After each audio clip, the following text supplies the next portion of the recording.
We have a new segment on the show where we rate our top 5 celebrity deaths of the week. Oh, boy. Going out to number 1, request and dedication. Oh, my goodness. This one goes out to you.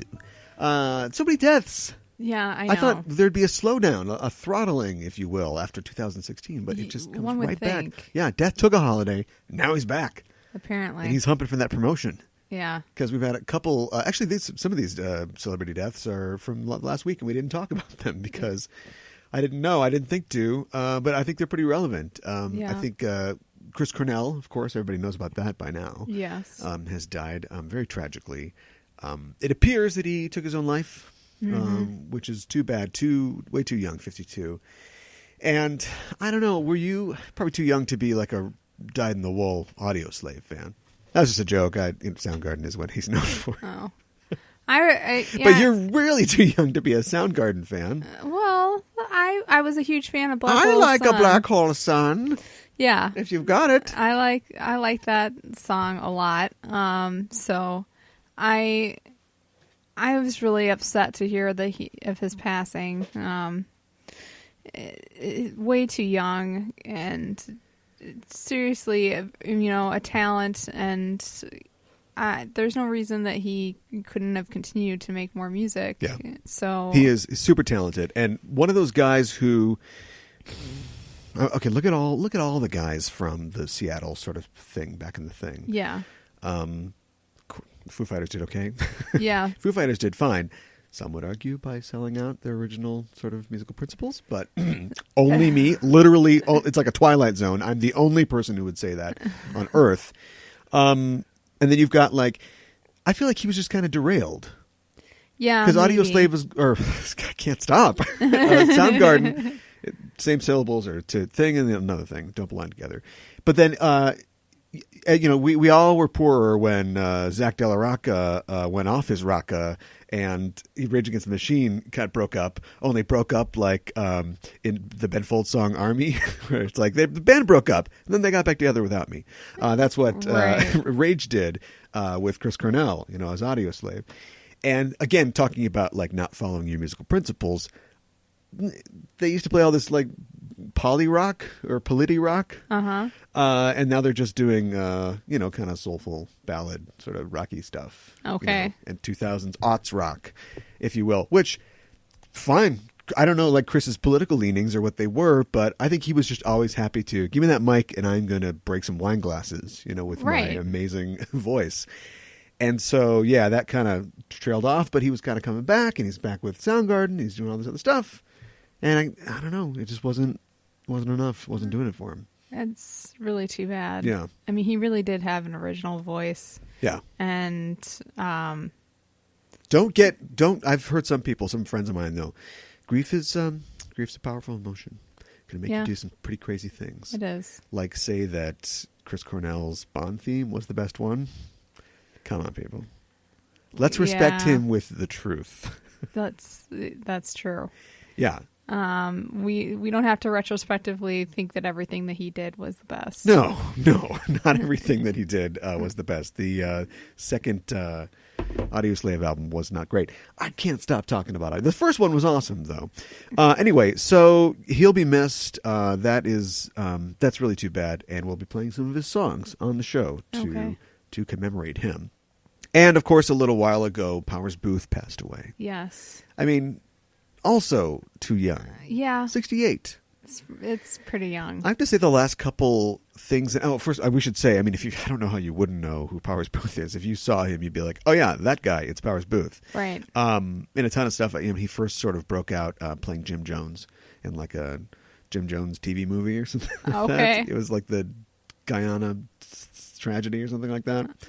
And anyway, and he actually won an Emmy for that. Known for Deadwood. Yes. He was on Agents of S.H.I.E.L.D. recently. Okay. He was on 24. He's kind of one of those guys who's just, you've seen him in a lot of things. If we need a tough guy who's probably going to betray us. Actually, he's on S.H.I.E.L.D., but he was also in all the Marvel films like Winter Soldier. He's part of the Security Council. Oh, he's sure. the Security Council guy that has lines or has the most lines. Sure. That's the guy who he is. And he was in some other movies. He played the voice of Gorilla Grodd in the Justice League Unlimited. Okay. Remember those cartoons? Yes. which we should probably watch again for the show. I don't know what we do. Yeah, I mean, he has a wonderful voice. Yeah. Very distinctive. Oh, so, yeah, definitely. It makes sense that he did voiceover work. Yeah, and he didn't... I think that perhaps Westerns... I think Westerns, since the 50s and 60s have been on the decline, but he was in Tombstone. He's been in like a couple Westerns. Sure. Deadwood, obviously. And he's perfect for that. Yeah. He's that guy who's just like, oh boy, that guy's scary. He's stoic and yet... Right, but there's menace there. Yeah, I'm sure he was a exactly. wonderful man and a great husband and all that stuff too. But guy looks like he's if he's got some kids, he's gonna hit them. No, I don't know. And so 68, too young. I gotta say, the last couple red carpets I saw him at, I'm not sure what was going on like in his life, but he never looked really great. Okay. He looked he looked older than a. Because Hollywood puts spackle on everybody. They all look fantastic. Sure. And just for 68, he kind of looked. Is everything okay? Maybe he was. As far as we know, nothing. He just died in his sleep. So. Oh wow. Yeah. Maybe he wasn't taking care of himself or something like that. Well, maybe. I don't know. It's too late to speculate, and there's no Yeah. real point in it. But yeah, it's too bad. And with the Deadwood thing supposedly going forward, like the Deadwood movie. Oh, right. We're not no Cy Tolliver. I guess maybe Janie's running the Bell Union now because I guess so. Yeah, that's too bad. So Ian McShane, who looks horrible, but he makes it work for him. Yeah. He's probably fine. He's the guy that you look at and go, oh boy, but fine. Yeah. Like he has to check those bags now when he flies. Bam. But he's older. He looks older. Yeah. But he'll be around forever. I think so. My He's question- hardy. Yeah, right. Exactly. But my question is, if this movie's going to pick up, they're going to do the Twin Peaks thing, and look at we just mentioned. We're going to talk about that a little later. They're going to pick it up 15 years later. Sure, they tried to keep Hearst out, but they didn't. Like Right. history just takes its toll. Will we see a more commoditized, McDonald's or kind of burned out Deadwood if the gold rush has already passed through and things are dying out? You think Swearingen will Maybe. still be hanging on? Nobody's putting a knife in his back at that point? I don't know. I mean, it's hard to tell. And I know they had a practical set and they got rid of it. Oh, sure. But if you So- but that was, and I'm sure that was expensive, but it's all TV money. Yeah. If you get even like a cheap movie's budget, Yeah. you're fine. Yeah, that's true. Yeah. We got to get, and we will actually, should we, we'll hold that back for now. Okay. As a dream. But in the future, we might be talking to some movie design and special effects people. Right. Because one thing that I've always wondered, only having done, $25 student films where you just go to Walmart and pick up some toys and spray paint them for Sure. guns or something like that, Sure. is like what a movie really costs. Like we watched Star Crash the other night. Oh my goodness. Yeah. And that clearly didn't cost much, but I was looking at some of the props and things. It's like, well, somebody spent a lot of time on this. You can kind of tell. I'm not going to say it looks amazing, but Right. it looks extensive. Right. It looks like a lot of man hours went into it. And what is it? And Stella had a lot of Play-Doh. Yeah. Well, that was She had a lot of costumes. right. The amount of fabric in one person's costume. You could take one person's costume, cut it up into 5 Stella Star costumes. Yes. Probably. Pretty much. So they save money there. Yeah, that's true. But anyway, I've always wondered about that because I think that they could easily recreate the Deadwood set, on any set of hills in South Dakota, Okay. for maybe even less than they paid, the first time if they plan it right, adjusted for inflation, of course, Of course. like the gold miners' gold was. You look at some of those pictures. We're way off the field now because we're leaving somebody else out, but I'll try to bring the gold thing back around. Okay. Is that you look at some of those pictures, especially at the height of the gold rush, and it's incredible. There is just, you'll see a quote unquote mine, which is just a football field sized depression in the ground, going down terraces, Yes. and people in just, shorts, no shirt, no shoes, just dragging baskets up of rocks that they hope have gold in them. We don't Oh my really know. goodness. We'll see. Yeah. I don't think you've made it because they depict that. That would be hard to recreate. They depict that in the later seasons of Deadwood, and I don't think that you've seen the third season. I don't think I have. Yeah, but anyway, just not a good time. And from gold mines to golden guns, we say goodbye to Roger Moore. Yeah. 89 years young, passed away. Yeah. This one is not totally unexpected. 89 is a pretty respectable time to go. You have outlived the Soviet Union specter. You've outlived Daniel Craig's James Bond career. Yes. I don't know. Maybe there's one more in him, but maybe we'll see. Yeah, that's too bad. And he's somebody who's always, he was famous when he was old. Yes. So when you see his Bond, sort of the dandy Bond, as Dana Gould describes him. Can you imagine being that alligator? A dandy ran across my head. I'm so traumatized. I'm just in the swamp minding my own business.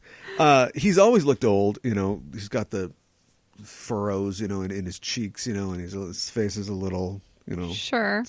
This had that far to 6 o'clock. You see him now or then. He looks super old. You barely recognize him. Oh wow! But he's still got it going on. Yeah. He's got a $500,000 or $50,000 watch, and he's got like a nice 3-piece suit, and all natty, and of course he was the Saint, and he did. He was on like a couple different like TV shows. It's pretty much like his main thing until he was Bond. The Alaskans and things like that. The Persuaders. And so nothing really long running except for the Saint, but yeah, nice guy. Yeah. By all accounts, and it's sad to see him go. It wasn't Jaws that got him, it was cancer. Oh. Although Jaws would have had to, now he goes to fight Jaws in heaven because Richard Keel passed away. Everybody's dying. Everybody stop dying. Stop. The bulletin goes out right now. Well, we are talking about some things that are coming back to life. So right on the border of good or bad taste, I guess. A series in particular called Twin Peaks, which has made its debut on Showtime, officially titled, I think just Twin Peaks, but also kind of known as Twin Peaks: The Return. Yeah. Was the title I think they came up with early on, and so that's sort of the unofficial title to it. It is a continuation of the show from 1990 and 1991 on the ABC network. Starring Kyle MacLachlan as Special Agent Dale Cooper, who is sent to the northwestern town of Twin Peaks to solve the murder of Laura Palmer. Yes. And I mean, even if you haven't seen it, you know that. Yeah. Who doesn't know that? Did you know that there is a follow-up movie that came out in 1992 called Twin Peaks: Fire Walk with Me? I did know that. I'm talking to the listeners right now. Oh, okay. Sorry, I should have. Listeners, did you also know that we are going to talk about that today for Craft Disservices? Because guess what? What? Not well rated. No, it wasn't. And this is another example. From now on, I think we should call this the Chris Cornell effect. Uh-oh. In that, what? Don't look at me like that. Hey, the day I tried to tell you about the Chris Cornell effect, in the way that, in retrospect, oh, so great. Now at the time, it was becoming tough for Chris Cornell to get arrested. Sure. But now we're all like, oh, so great. So, and as soon as somebody passes away, suddenly they release, or you find the look, here's the unassisted vocal track from Under Pressure or whatever. I mean, they missed the boat on that one because Freddie Mercury died a while ago. And then you're like, oh, that's so amazing. The voice is so amazing. Yeah, well, he was playing Grand Casino with the remnants of Audioslave. So where were you then? Right. Too hard? Too harsh? Maybe a little harsh. Anyway, this was pretty roundly, I think, thrashed when it originally came out in 1992. Why? Because people wanted a continuation of the story because it lacked... Yes. Because Andy wasn't in it at all. Like, it lacked the sort of goofy elements that were present in the Twin Peaks series, or what? I think that's part of it. I think that people were upset that it didn't really totally follow the tone of the series. Yeah. I mean, it had the dark parts, but it was even darker. And this is a movie by the guy who made his debut with like a oozing potato baby, right? I'm just checking. Yes. I'm just double checking. Yes. Okay. All right. So and it's definitely a Lynch feature. Lynchian. There's a literal. I think that's in the Webster's. Here's something else. 61% on Rotten Tomatoes. And you go, well, that's not below 50. Right. But this is our new initiative of getting to the real story and the real juice. Yeah. And it has a 28% rating on Metacritic. Oh, my goodness. And you can go and look at the reviews of the time, which is what we're trying to do here. This is what we care about, not the Overall. 25th anniversary variety slobbery blowjob that they're going to give the film. Yeah, when, for instance, the Globe and Mail gave it, well, 0, basically. That's what Metacritic rates. They read the review, and here's where the subjectivism really starts to seep in, but they give it a number grade based on their interpretation of the review. Okay. So, for instance, if Jay Scott from the Globe and Mail calls it a disgusting misanthropic movie, I think that's a 0. Yeah, that's a 0 right there. Yeah. Owen Gleiberman, who, God, speaking of people who, why are they still that? How old is he? I don't know. I just feel like I've seen his name. I've paid attention to film criticism for maybe 30 years now. Sure. And his name has just always been there. Why did jaw cancer take Ebert? That's what I want to know. But he says it's at once hypnotic and baffling. Okay. He says it's like A Nightmare on Elm Street, directed by Michelangelo Antonioni. So it's like, woohoo! Well, that sounds like a compliment.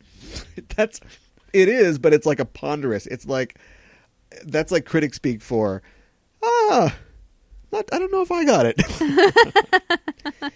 But I'm not a normal end user, so I don't want to just say I like it because I don't want to seem dumb. Like, I'm actually telling you, I don't get it. But I can't write I don't get it because this is newspaper. This is printed in newspaper ink. Right. You know what I mean? So, and that's not a very good review. Yeah, right. Exactly. And so people at the time mostly rejected it. I think it did not get a good reception at Cannes. No. It got booed from what I read. Oh, did you? Yeah. So I was specifically looking for the word boo and I couldn't find it. But, but okay, that confirms what I was looking for, that I got booed. Ironic because David Lynch was recently applauded. He was honored at Cannes for his work in Twin Peaks and in cinema in general. Huh. So, see, that's why we don't trust Rotten Tomatoes. Because the public is fickle and who cares? Yes. But we are going to give you the only opinions we can trust, ours, about Twin Peaks Fire Walk with Me for our Craft Disservices segment. Mm-hmm. If that sounds familiar, if you're a longtime listener to the show, yes, we have actually talked about this film before. We have. In February of 2015. Yeah. That's how long we've been on. Yeah. Long time. You are taking that in your stride amazingly. It's weird to think that we've been on that long. It is. It's like looking at a picture of yourself with braces and like high pants or low shorts. Pants, shorts, great where they are. High pants, well, look out. Low shorts, not so great. Yeah. Yeah. You don't want high or low anywhere near. No. High shorts, great. Low pants, bell bottoms. There you go. So either way, you're fine. But yeah, and we will have as a special treat, I'll include a link to where you can download a copy of that show if you want to hear if our opinions have changed at all. We're going to do our best to not replicate that show. But I have to say that we are going to attack this in relation to the new series, The Return, which we will also be giving a review and discussion of, along with our discussion of Fire Walk with Me. So there's more here. We're not just repeating the old stuff. That's right. What if I just threw up that old show? Do you think anybody would notice a difference? Do we talk about news like, oh boy, actually we do. We talk about how it was announced that they would do this series. Yeah, that's true. Yeah. So, and in the past, they actually announced originally in October of 2014 that there would be a series. Yes. And then we talked about that on the show in early 2015. Then it was around April or so that Lynch quit. Remember that? Yes, I do. Yeah. He quit for a little bit over budgetary constraints. I don't know if that means that he's not getting paid enough. Right. Or if he literally just thought that there wasn't going to be enough money. And you'd think, okay, well, guess what? It looks like Mark Frost's Twin Peaks: The Return is going to come to you, right? Right. With an all-new cast, probably. And real funny. Frost was the one that wanted to do the funny stuff, right? I can't remember. So. But instead, the opposite happened. Lynch came back the next month after a half-hearted video campaign. Twin Peaks without David Lynch is like the second season of Twin Peaks. Yeah. And he came back, and they doubled the episode order. So now it's 18 episodes instead of 9. So whoever his negotiator is, get that guy. Oh, and I know who it is. It's the guy that spits the coffee out. from Lost Highway, right? Yes. No, or whoops, bad Lynch fan from Mulholland Drive. Yes. Comes out and he spits the coffee out. Yeah. So it's that guy. That or the cowboy from Mulholland Drive, There you go. who comes to Justin Theroux and he's basically like, "No, you're gonna do this. You're gonna give her the part. If you do, you're gonna see me one more time. If you don't, you're gonna see me 2 more times." So anyway, get off of that. Get on to Fire Walk with Me. We're talking about that. We'll talk about a little bit of news as well. I think we're just about covering everything, right? Yeah, and also the premiere of Kimmy Schmidt season 3. Oh, yeah. Let's talk about that right now. Okay. I don't think it has to be a whole segment on its own. Sounds good. Kimmy Schmidt is back. Yes. What is even going on right now? She's going to college, or she wants to go to college. She's trying to go to college. Right. And she's looked at a couple of really kind of crappy schools. Well, of course. And then she decided she got her heart set on Columbia because somebody else suggested that. Right. Well, you've gone through the first couple episodes now. Yeah. Has Community ruined community college humor for TV? Maybe. Can they find? Because I noticed the point where she goes and she's sort of touring the campus of the community college. Yes. It's like, okay, all right. That was kind of a community joke. That was a very community-esque joke. Okay. All right. Oh, that's kind of a new one. They didn't do that on Community. I don't think that you could go too far. No. Do you think they're following a path for her where she's, first season she's out, she's sort of young. She's still sort of childish. Yes. Then she completes her high school thing. Then she goes to college. Season 4, she gets a job. Kimmy gets a job. Maybe. And then it becomes like a workplace thing. I could see that. It becomes like an Ugly Betty type situation. Okay. Yeah, totally. And that's what they're doing, like isn't it? Office etiquette. That's all they're doing. Like... Office etiquette. We can talk about that too. Okay, well, hold on. Should we save that? Yeah, we'll save that. Okay. That'll be a surprise later. Okay. So stay tuned for a surprise after the news. Yeah, okay. So, and everybody's back. Anybody new on the show? Not really. Not Oh, really. of course, Laura Dern is new. Speaking of Lynchian people. That's true. Yeah. Laura Dern is there as Reverend Richard Wayne, Gary Wayne, Yeah. his new wife-to-be, Yes. who is comes into conflict with Kimmy because Kimmy has not signed the divorce papers yet from the Reverend. And then she's conflicted on whether or not to sign them because she thinks this lady deserves better. Oh, yeah. At first, she totally wants to sign them and just be free of this guy. But Yes. then they realize that Laura Dane, or Lorna Dane? Lorna Dane is Polaris from the X-Men, so sorry about that. That's okay. Laura Dern, with her magnetic powers, can free him from the prison. She's nuts, or at least she is not. She's very deluded about what this is going to be. Yes. In this world, which an Asian person who was mad at Titus just got beamed away or something like that, or was disintegrated in one episode in the second season. Not the real world. No. So she is for a world full of kind of ridiculous, stupid weirdos. Like she's vying for the queenship. Yeah. Yeah. And so in that great style of, well, just TV in general, but definitely recent sort of comedies, it starts out where Kimmy wants to help her. Yes. Because she doesn't want her to be victimized by this guy. Yes. And Titus is like, no, sign the papers. It's not your problem. Yes. And then he's stuck with her for a day while Kimmy goes off and does other stuff, like make pretty good Frisbee. It's not ultimate Frisbee. It's pretty good Frisbee. Yeah. And then, of course, he flip-flops. So she comes back ready to kick her out. And he's like, we have to help this girl. We have to help her. She needs our help. Yeah, so hopefully she'll stick around. Laura Dern is she's great. Yeah. I mean, I don't think there's anything she can't do. No. Play a man. She's probably played a man. Probably. I'll have to look it up. Do you think that the jokes are as funny as they have been in the years past? Yeah. Do you? Yeah, I found myself like questioning it though, because it's like am I laughing continuously or not? You want to laugh continuously. Well, I think that. Well, you weren't done. Sorry. No, it's okay. Like I thought the lemonade stuff was really funny. I thought.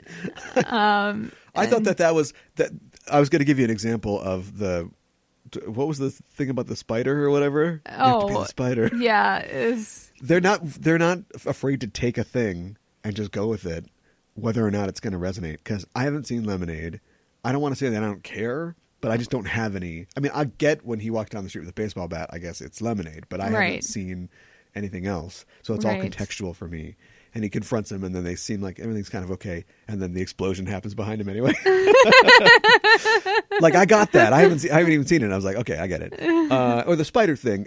I don't think that's going to connect with a lot of people, but that's what they decided to do, and so they're going to go with it.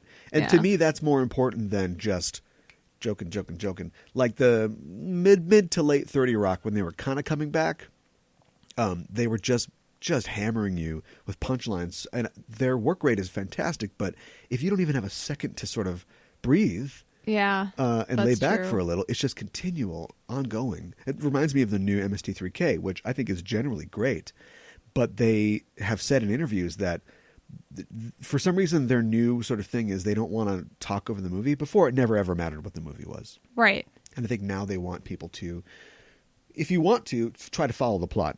Sure. In these movies, insofar as there is one. And so they do their jokes in between the lines now. They don't generally talk over people, which means that they have to get them out faster. And also they've got 14 people writing it, they're all famous comedians. And so they have this surfeit of material that they have to kind of jam into the cracks. There's more grout than bricks. Which is fine.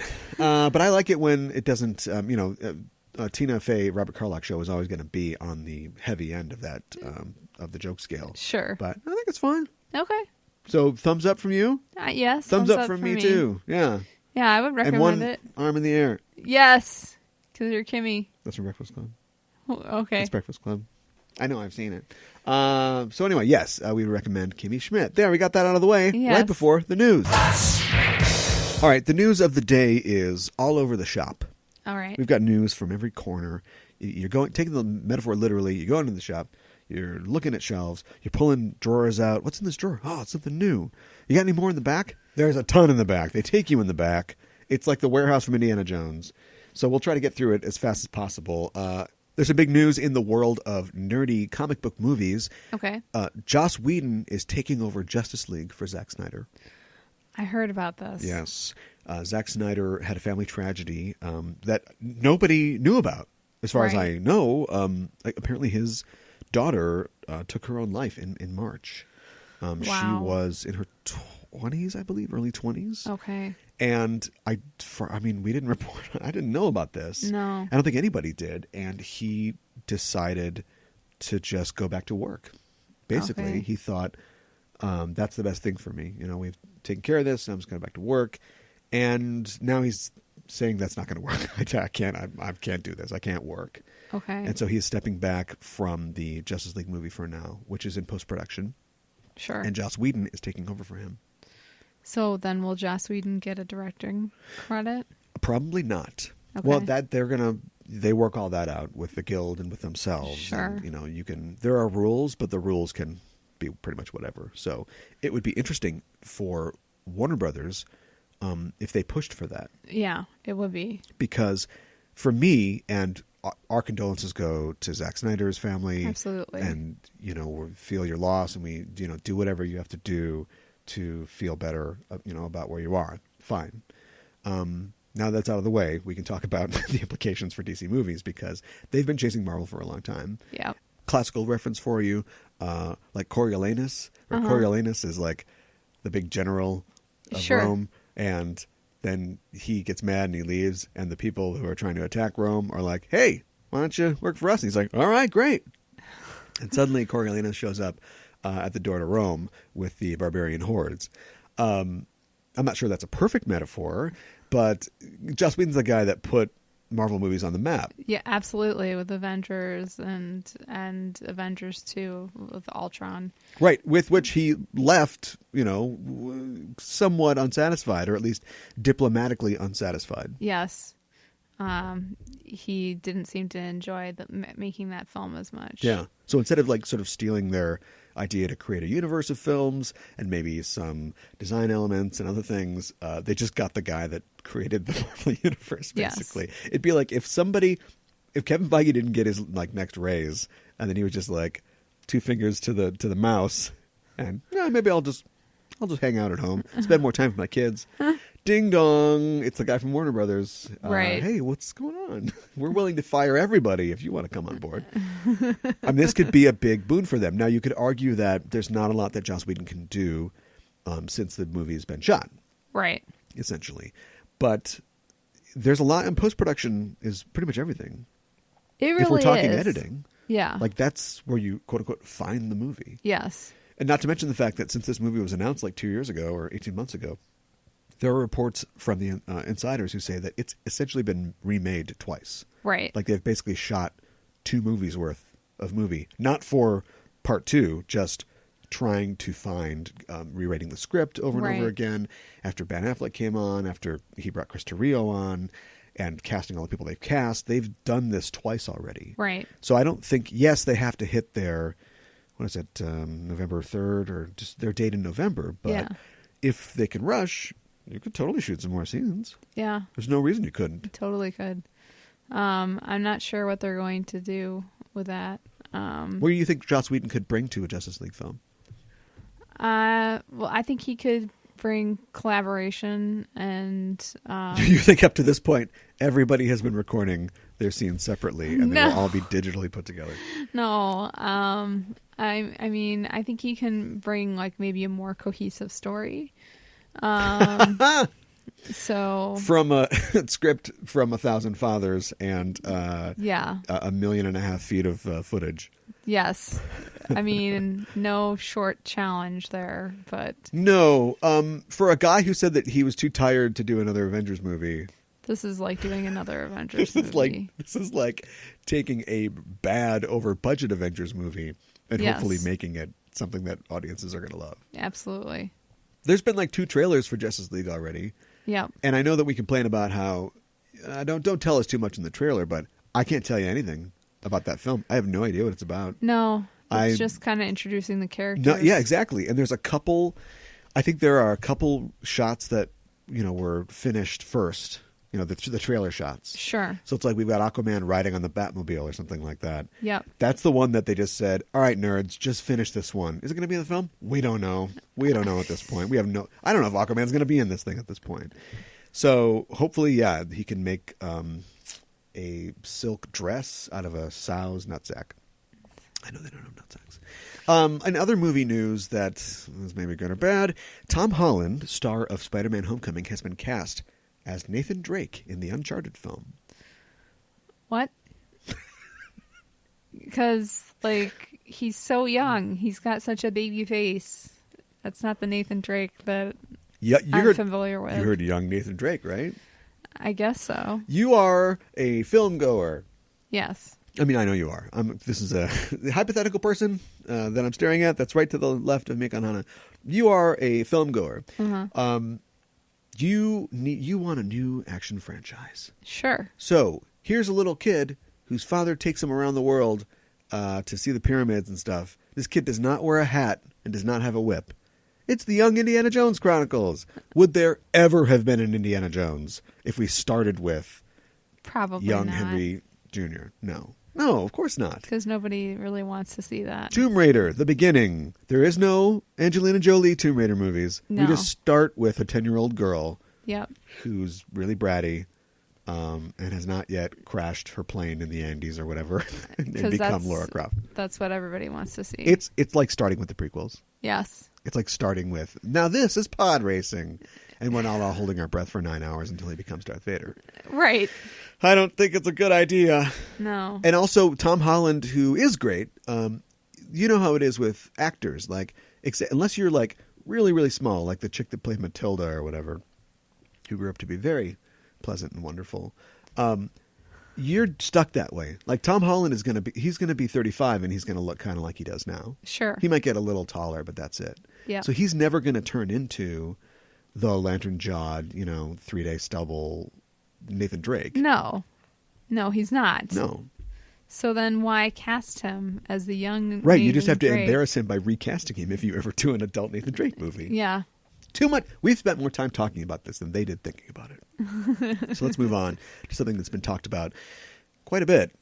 So we're going to be talking about, or next week on the show, we'll be talking about The Mummy, the new Mummy. Mm-hmm. Oh, no, excuse me. That's in 2 weeks. We're talking about Wonder Woman on the next show. Universal is doubling down on the monsters thing. They've been trying for a while to get this monsters, Universal monsters thing going. Sure. In some way. Van Helsing was a crossbow shot in that direction with Hugh Jackman way back in 2004 or whenever it was. Okay. And so their new plan is the universe. It's a universe called Dark Universe. Now, that's their universe title. It's called Dark Universe. That tells me nothing. It's very stupid. It kind of cuts the legs out of the Dark Justice League Dark. Yes. Over in Warner Brothers, which Doug Liman has left the Justice League Dark movie. Oh, really? So Guillermo del Toro somewhere like, please, Santeria, please. That's not his ethnicity. That's just he's into Santeria. Look at him. We saw the stuff at the museum. And so, yeah, it's called Dark Universe. Universal is the name of your thing, I feel like you have to address that somehow. Yeah. Maybe call it Dark Universal. I guess that doesn't really work. Anyway, the point is they're making a monster movie franchise.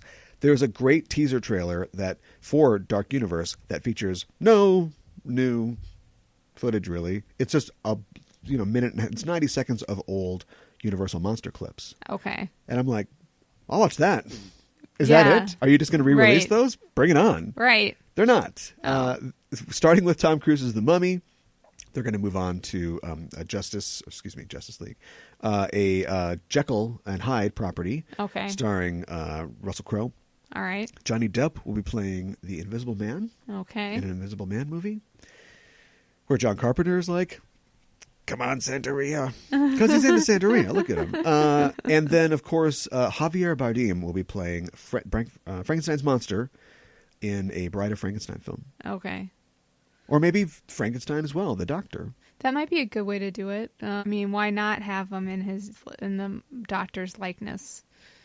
I just wonder how successful this whole Dark Universe thing is going to be. They must. They announced it right before The Mummy's coming out. So I assume that they are getting good pre-buzz and like pre-sale on The Mummy. The Tom Cruise movie. Yes. Which is a property that's a revival of... Do you think they'll like acknowledge the first Mummy movies? I kind of think that they're not going to. At least Not it at all? doesn't look like it from the trailer. They won't, because I doubt Brendan Fraser's not going to be in it, but they won't say something like, Brendan Fraser's character's name, can't remember what it is there was reportings of a guy doing something, back in the 20s. Yeah. Remember that big cloud with the face was in the desert? Yes. And this, and of course it's Sophia Boutella plays the girl mummy now, and so, Sure. But they could say something about like she lived some years after Imhotep or something, who was the guy from the first one, Well, they could totally do that. Yeah, and like there's a Mummy 3, right? I think I've so. only seen The Mummy Returns and Mummy. Isn't Rachel Weisz made like immortal in the second film? Something like that. She could show up in this movie or in this series. Yeah. And then like Jackman, he's not Wolverining anymore. That's true. He could come back as Van Helsing. If Van Helsing is like an immortal monster slayer, Yeah. you wing him in there. They That's should true. draw on everything that's come before. Like clearly you can't use. Well, no, you could even, because a lot of these monsters have immortality or returning is one of their deals. Sure. So you could just say that all the James Whale stuff like actually happened. We just have color now. We have color film stock. Right. And so and so was created in the whenever it was. But those things are still, those effects are felt now. I'm sure that there's going to be a lot of like references to those earlier movies, either through dialogue or just, staging and that sort of thing. And they're starting with Bride of Frankenstein. Which is interesting. Well, to me, that says it's kind of like having the Mummy movie and having a whole side thing where, I got to squeeze Tom Cruise in there. He's not playing the Mummy. But it isn't just, we're adventurers and we found this mummy and we have to destroy it. Like there's a whole sort of new side story. And with the Bride thing, it's not an origin story. I think Hollywood has finally learned that lesson, it looks like, because Homecoming, Spider-Man's not going to be an origin story. Thank This goodness. is not going to be Dr. Frankenstein is going to use his work as caca. He's not going to create life and then, what a bad idea. Like it's already sort of, we're starting in a universe where it's already sort of happened. Yeah. Yes. So I have to wonder if these things will be set in modern times. Oh, good question. Yeah. Because Frankenstein usually isn't set in modern times. Unless it's an Aaron Eckhart show. Yeah. You know. Oh, boy. That didn't work either. No. I think it would be hard to do Frankenstein in modern times. I think it would be... Well, he'd be all cyber. He'd have a Google Glass in his head or something. Yeah. It'd be way different. More movie news. Some good news and some bad news. And this is just a sprinkling of stuff from both camps of Marvel and DC. Sam Mendes is in talks to direct Pinocchio, the live-action Pinocchio. Okay. That's their new jam. They All remake the live-action movies? Yes. Universal is trying to get these monsters off the ground. Disney is strip mining its animated properties for... How are they going to do the live-action Finding Nemo? That's what I want to know. Oh, that's a good question. Are they going to babe it with fish? I think I just found out how they're going to do it. I think you did too. I think that's what it is. We were talking about Tom Cruise before. Top Gun 2 is happening officially. Okay. According to Tom Cruise. Is he a reliable source? Well, he's got a lot of power. He's That's not true. the producing juggernaut he used to be, but I trust him. Val Kilmer's already been heard talking about it. So Okay.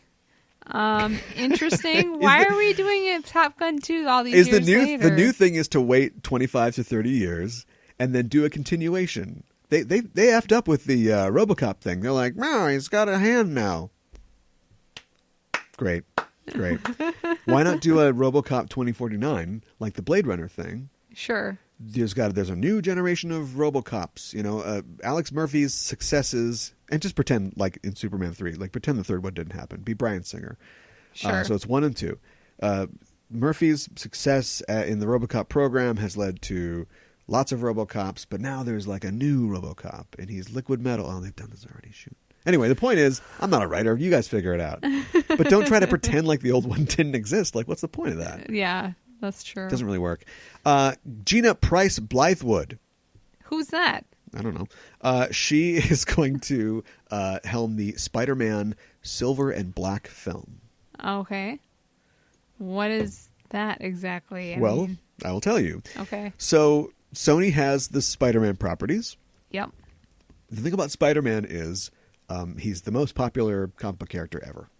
Yes. Superman. Yeah, but adjusted for cultural inflation, which I just made up. Spider-Man. He sells the most toys. Everybody knows who Spider-Man is.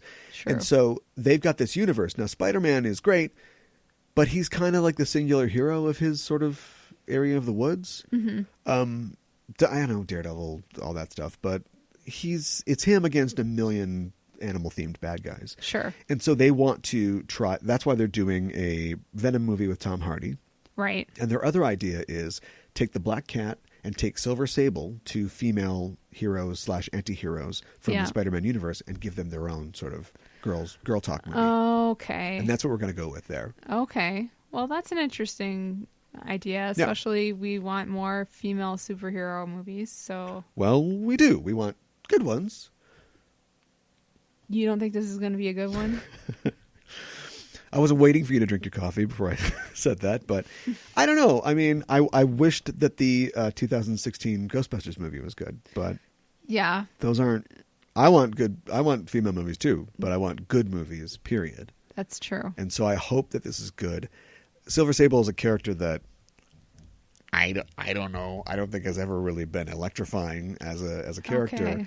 Black Cat is a Catwoman ripoff that has her moments, but she works mainly as a foil for Spider-Man.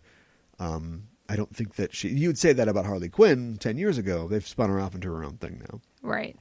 They haven't yet spun Black Cat off into her own thing. Okay. And so I think they just went female characters, colors in their names. Let's do this. Why not a Lady Green Goblin to add to that? Right. Yeah. Or why not do like the Ladies of Spider-Man? Well, that's kind of what this is. I know, and include like Spider Gwen and Silk and all those. Because I think that they are. This is the whole. Why don't they use so and so in S.H.I.E.L.D. Agents of S.H.I.E.L.D. or why don't they put somebody on Gotham? I think they are. I think there's a Spider Gwen movie floating around out there. Okay. Or at the very least, or at the very most, a Spider Universe movie, a Spider-Verse movie. Okay. Which could be good. We'll see. Yeah. Wouldn't it be cool to have Tom Holland? Uh-huh. Who's a younger, up and coming black actor? Oh boy, you put me on the spot. I mean, he's here. got to look younger than Tom Holland, so we got to go pretty young. That's I don't know, some Disney really kid, right? young. Yeah. Get your Miles Morales in there. Yep. You have Spider-Gwen. You have a CGI Peter Porker, Oh, there you go. right? You get Yep. the punk rock Spider-Man. It could be awesome. That could be a lot of fun. Yeah. So Yeah. I think that's clearly logistically a nightmare, but I think that they are probably working on that somehow. Okay. Yeah. All right. Something else they're working on is a New Mutants movie. It's been announced that Rosario Dawson is in talks to be in the New Mutants movie. Okay. So now she's playing both sides herself. Yeah. Because she's Claire Temple on these Netflix TV shows. That's But true. apparently she doesn't have a Marvel movie deal because we know that those are two different things. Yes. The TV and the movies. And so she's in talks with Fox for their New Mutants movie to play the character Celia Reyes. Okay. You can ask me who that is. Who is that? Celia Reyes is a doctor who discovers that she's a mutant, and she never really join the X-Men, but she's sort of brought in. She ends up at the mansion and then Okay. learns that she's acting as a doctor there, but she learns that she has a power herself, and then sort of gets drawn into things. And she's Okay. she's one of those side characters.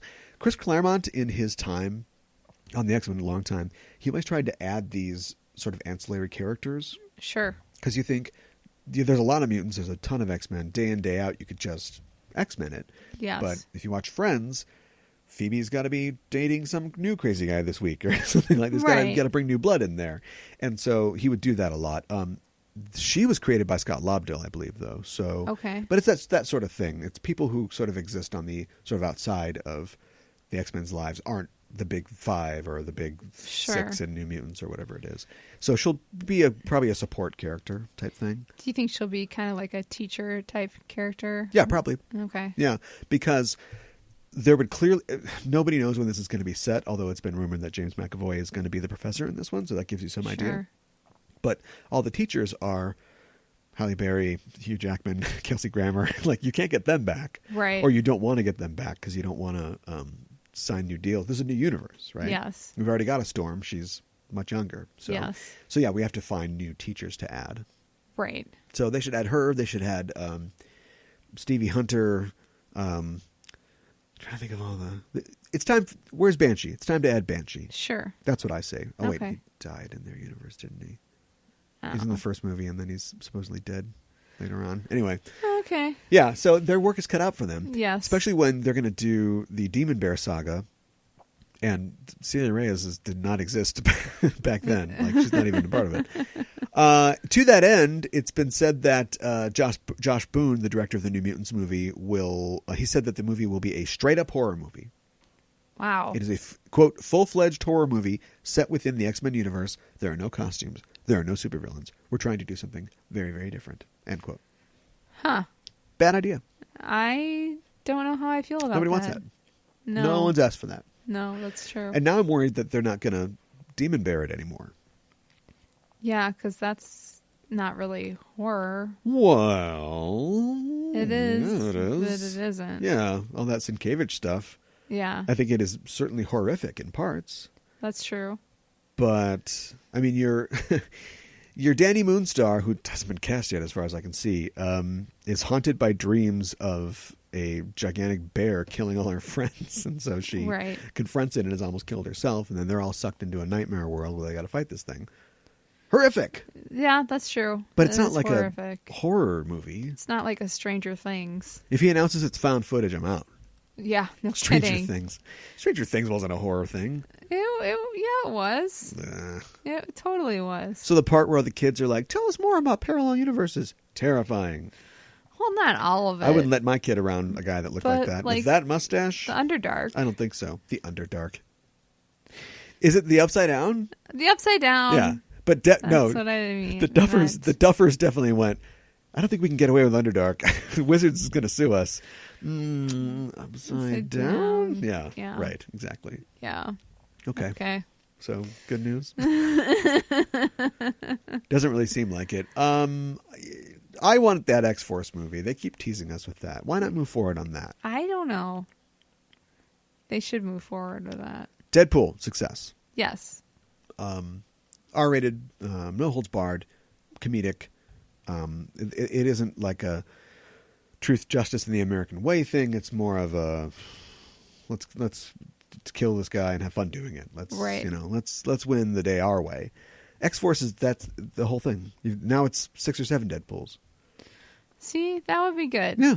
Absolutely. I think that would be hilarious. And Rosario Dawson is in talks for Domino. Oh. No, that's not true. They cast that other girl. What's her name? But Okay. that's where you could put her in. There you go. Because she is the thing that connects both the Marvel TV shows and all the other Marvel properties, apparently, across studios. All the flowers that you planted, Mama, in your backyard, all died when you went away. And I know living with me, baby, is sometimes hard. So we had a treat this week. We got a chance to see the original Mad Scientists, the Mads, from MST3K, do a live riffing of a film at a theater here in town. Yeah. Trace Beaulieu and Frank Conniff as TV's Frank and Clayton Forrester, flip those around, not respectively, flip those around, were on hand to live riff in an MST3K style, a very special film, which was Glen or Glenda. That's right. Had you ever seen Glen or Glenda? I had never seen it before. I hadn't either, and it, like a lot of Ed Wood movies, but also just a lot of quote-unquote bad films, is up there. You know, it's on the Mount Rushmore of bad films. Yes. And it was always on my list, but as we got farther, and we're way far away from it now, but as we got farther and farther away, it became like, there's just so many breaths left in my life. I'm not sure that I'm ever going to actually get to see it. And plus, it's so bad. Do I want to just sit down and watch it? Right. And feel bad afterwards? And so it turned into the perfect situation where, oh, great, I get to see it, but also I get to see them Making take the fun piss of out of it. it the entire time. Yeah. Yes. And yeah, it was great. What'd you think about the film? What's the film about? The film is about a transvestite named Glen who dresses up as Glenda. Right. And he's getting married and he's struggling on whether or not to tell his fiance about Glenda. Right. You are actually delivering the plot of the film. This is amazing. Hey. There are so many I ways that you have- could have taken this, and you were like, oh, yeah, and then I want, I sympathize with Glenn at the point where he's trying to, like, you are really, this is the plot of the film. Ed Wood would be really, he'd be hard as a rock right now in an Angora sweater. Like, you were really paying attention. I was. And then like a 15-minute burlesque sequence. Yep. It turns into a scary dream. Yep. And then everything turns out okay. Somehow. And then we're lectured at for another 10 minutes. And then we go into somebody else's story. Yes. Anyway, yeah, it is Ed Wood, who apparently did really enjoy, I'm not sure, like full-fledged transvesticism, but did enjoy wearing like Angora sweaters and things like that. Okay. Stars in this movie, playing Glenn. And yeah, I mean, it's weird to, it's kind of, it takes the form of one of those Beware the PSA films of the time, like Reefer Madness or something like that. Sure. You know, a movie that, and I think the strategy to a lot of these films was, you can't, you know, with the Hays Code or whatever, like you can't really show this sort of thing and get away with it. Right. But if you make a lesson out of it, then it's instructive. Yes. I think there was a whole industry in Sweden that was like this, where they would have movies where, you know, the nymphomaniac is a creature. And so as long as the doctor introduces everything in the beginning, it's just titties for days, like all the way through it, and you're fine. And so I feel like that's kind of how it took shape, but it was clearly a passion project of sorts for him. Sure. And there was a Q&A basically after the film.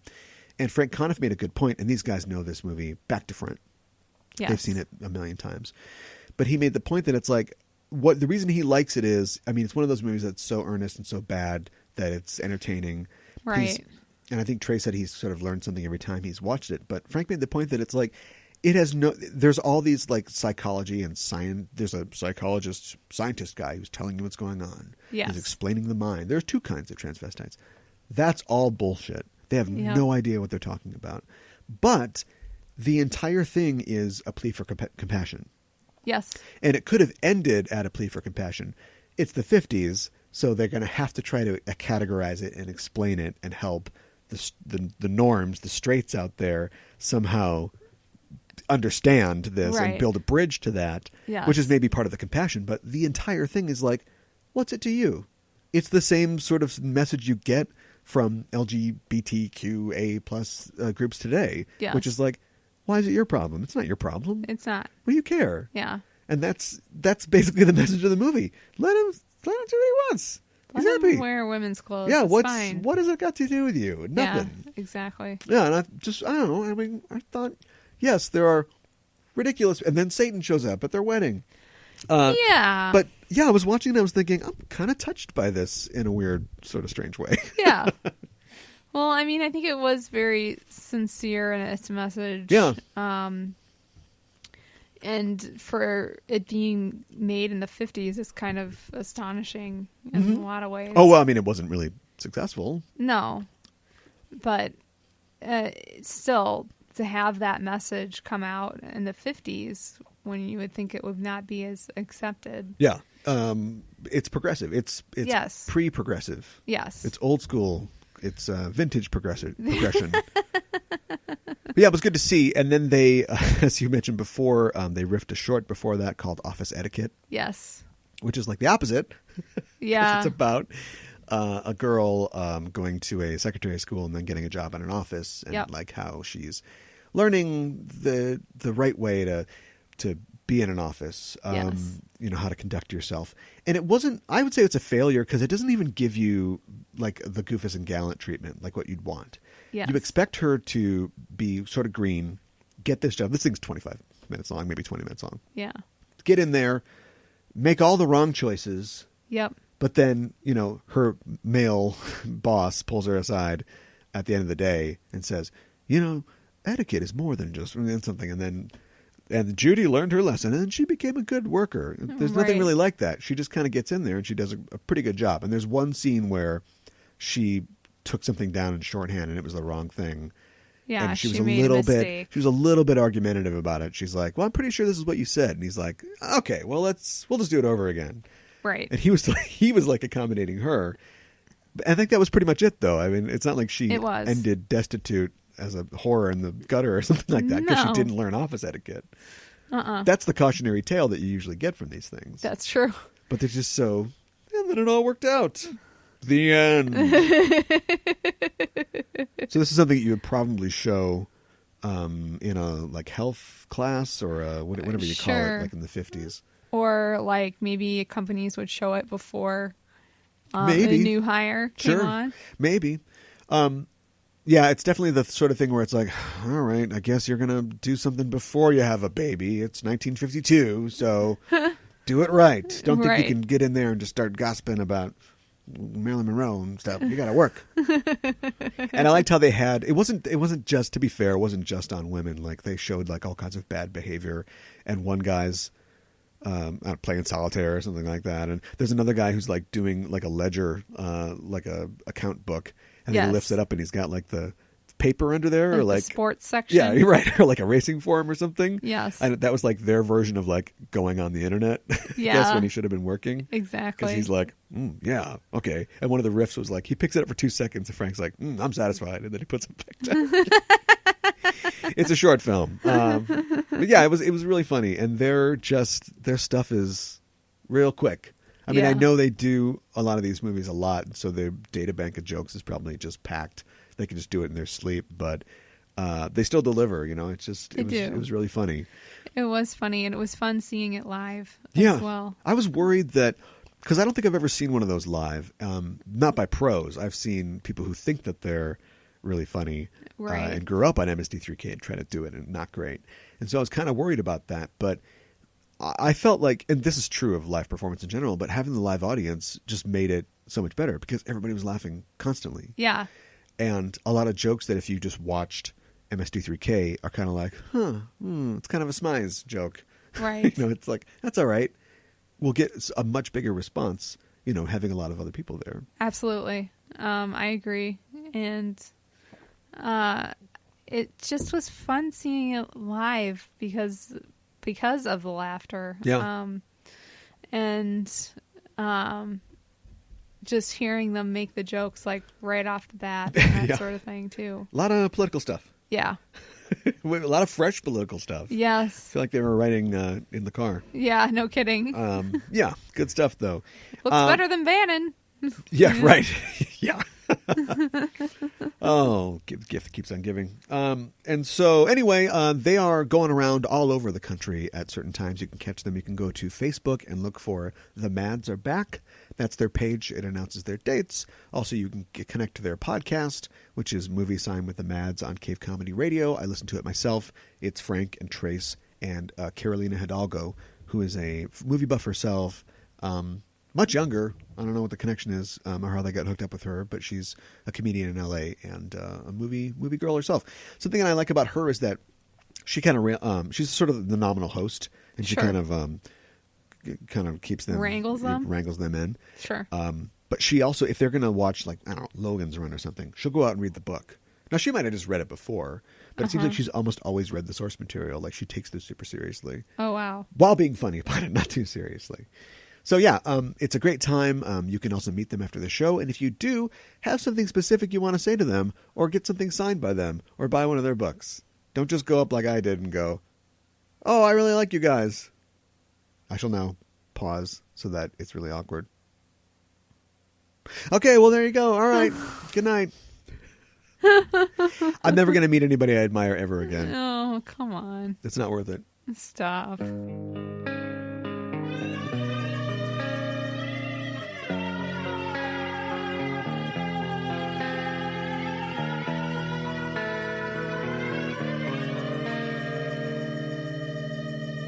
In my eyes, indisposed.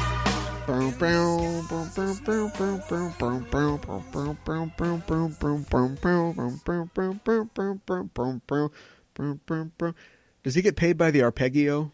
Let's say yes. The show version, well, I guess there's like the long version of the show intro, which is in the pilot or whatever. But Yeah. the show version of the song is shorter than like the movie version or the official song. Sure. So when you see it in the movie, you see it somewhere else. It's like a lot longer. Yes. It takes its time getting started, and you're like, "Oh, here's the part where the thing comes in." Nope, you have to wait another 8 bars for those synths to come in. We got a lot of arpeggios to do. Let's talk about Twin Peaks: Fire Walk with Me. Yes. From 1992, the prequel movie to the television series Twin Peaks, Yes. starring Sheryl Lee. As Laura Nobody doesn't Palmer. like Sheryl Lee. That's right. As Laura Palmer, yes, and Ray Wise as her father Leland, and everybody else from the show that was in the non-funny parts. Yes, that's true. They're all there, except for the non-goofy ones. no, yeah, Andy's not there. The sheriff's not even there. I know. He was the sheriff in the town while this was going on. Yeah, so you would think that he would show up. Funny.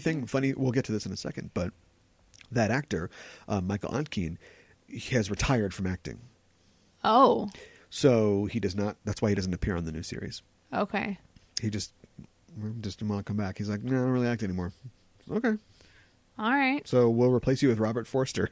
Okay. Now, if I ever quit this and you replace me with Marc Maron, it'd be like, oh, well, there you go.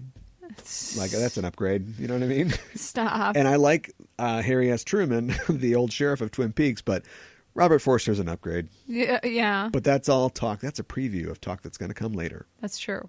So we've done this before, so you should be good at this. Tell me in 25 to 50 words what happens in Twin Peaks: Fire Walk with Me.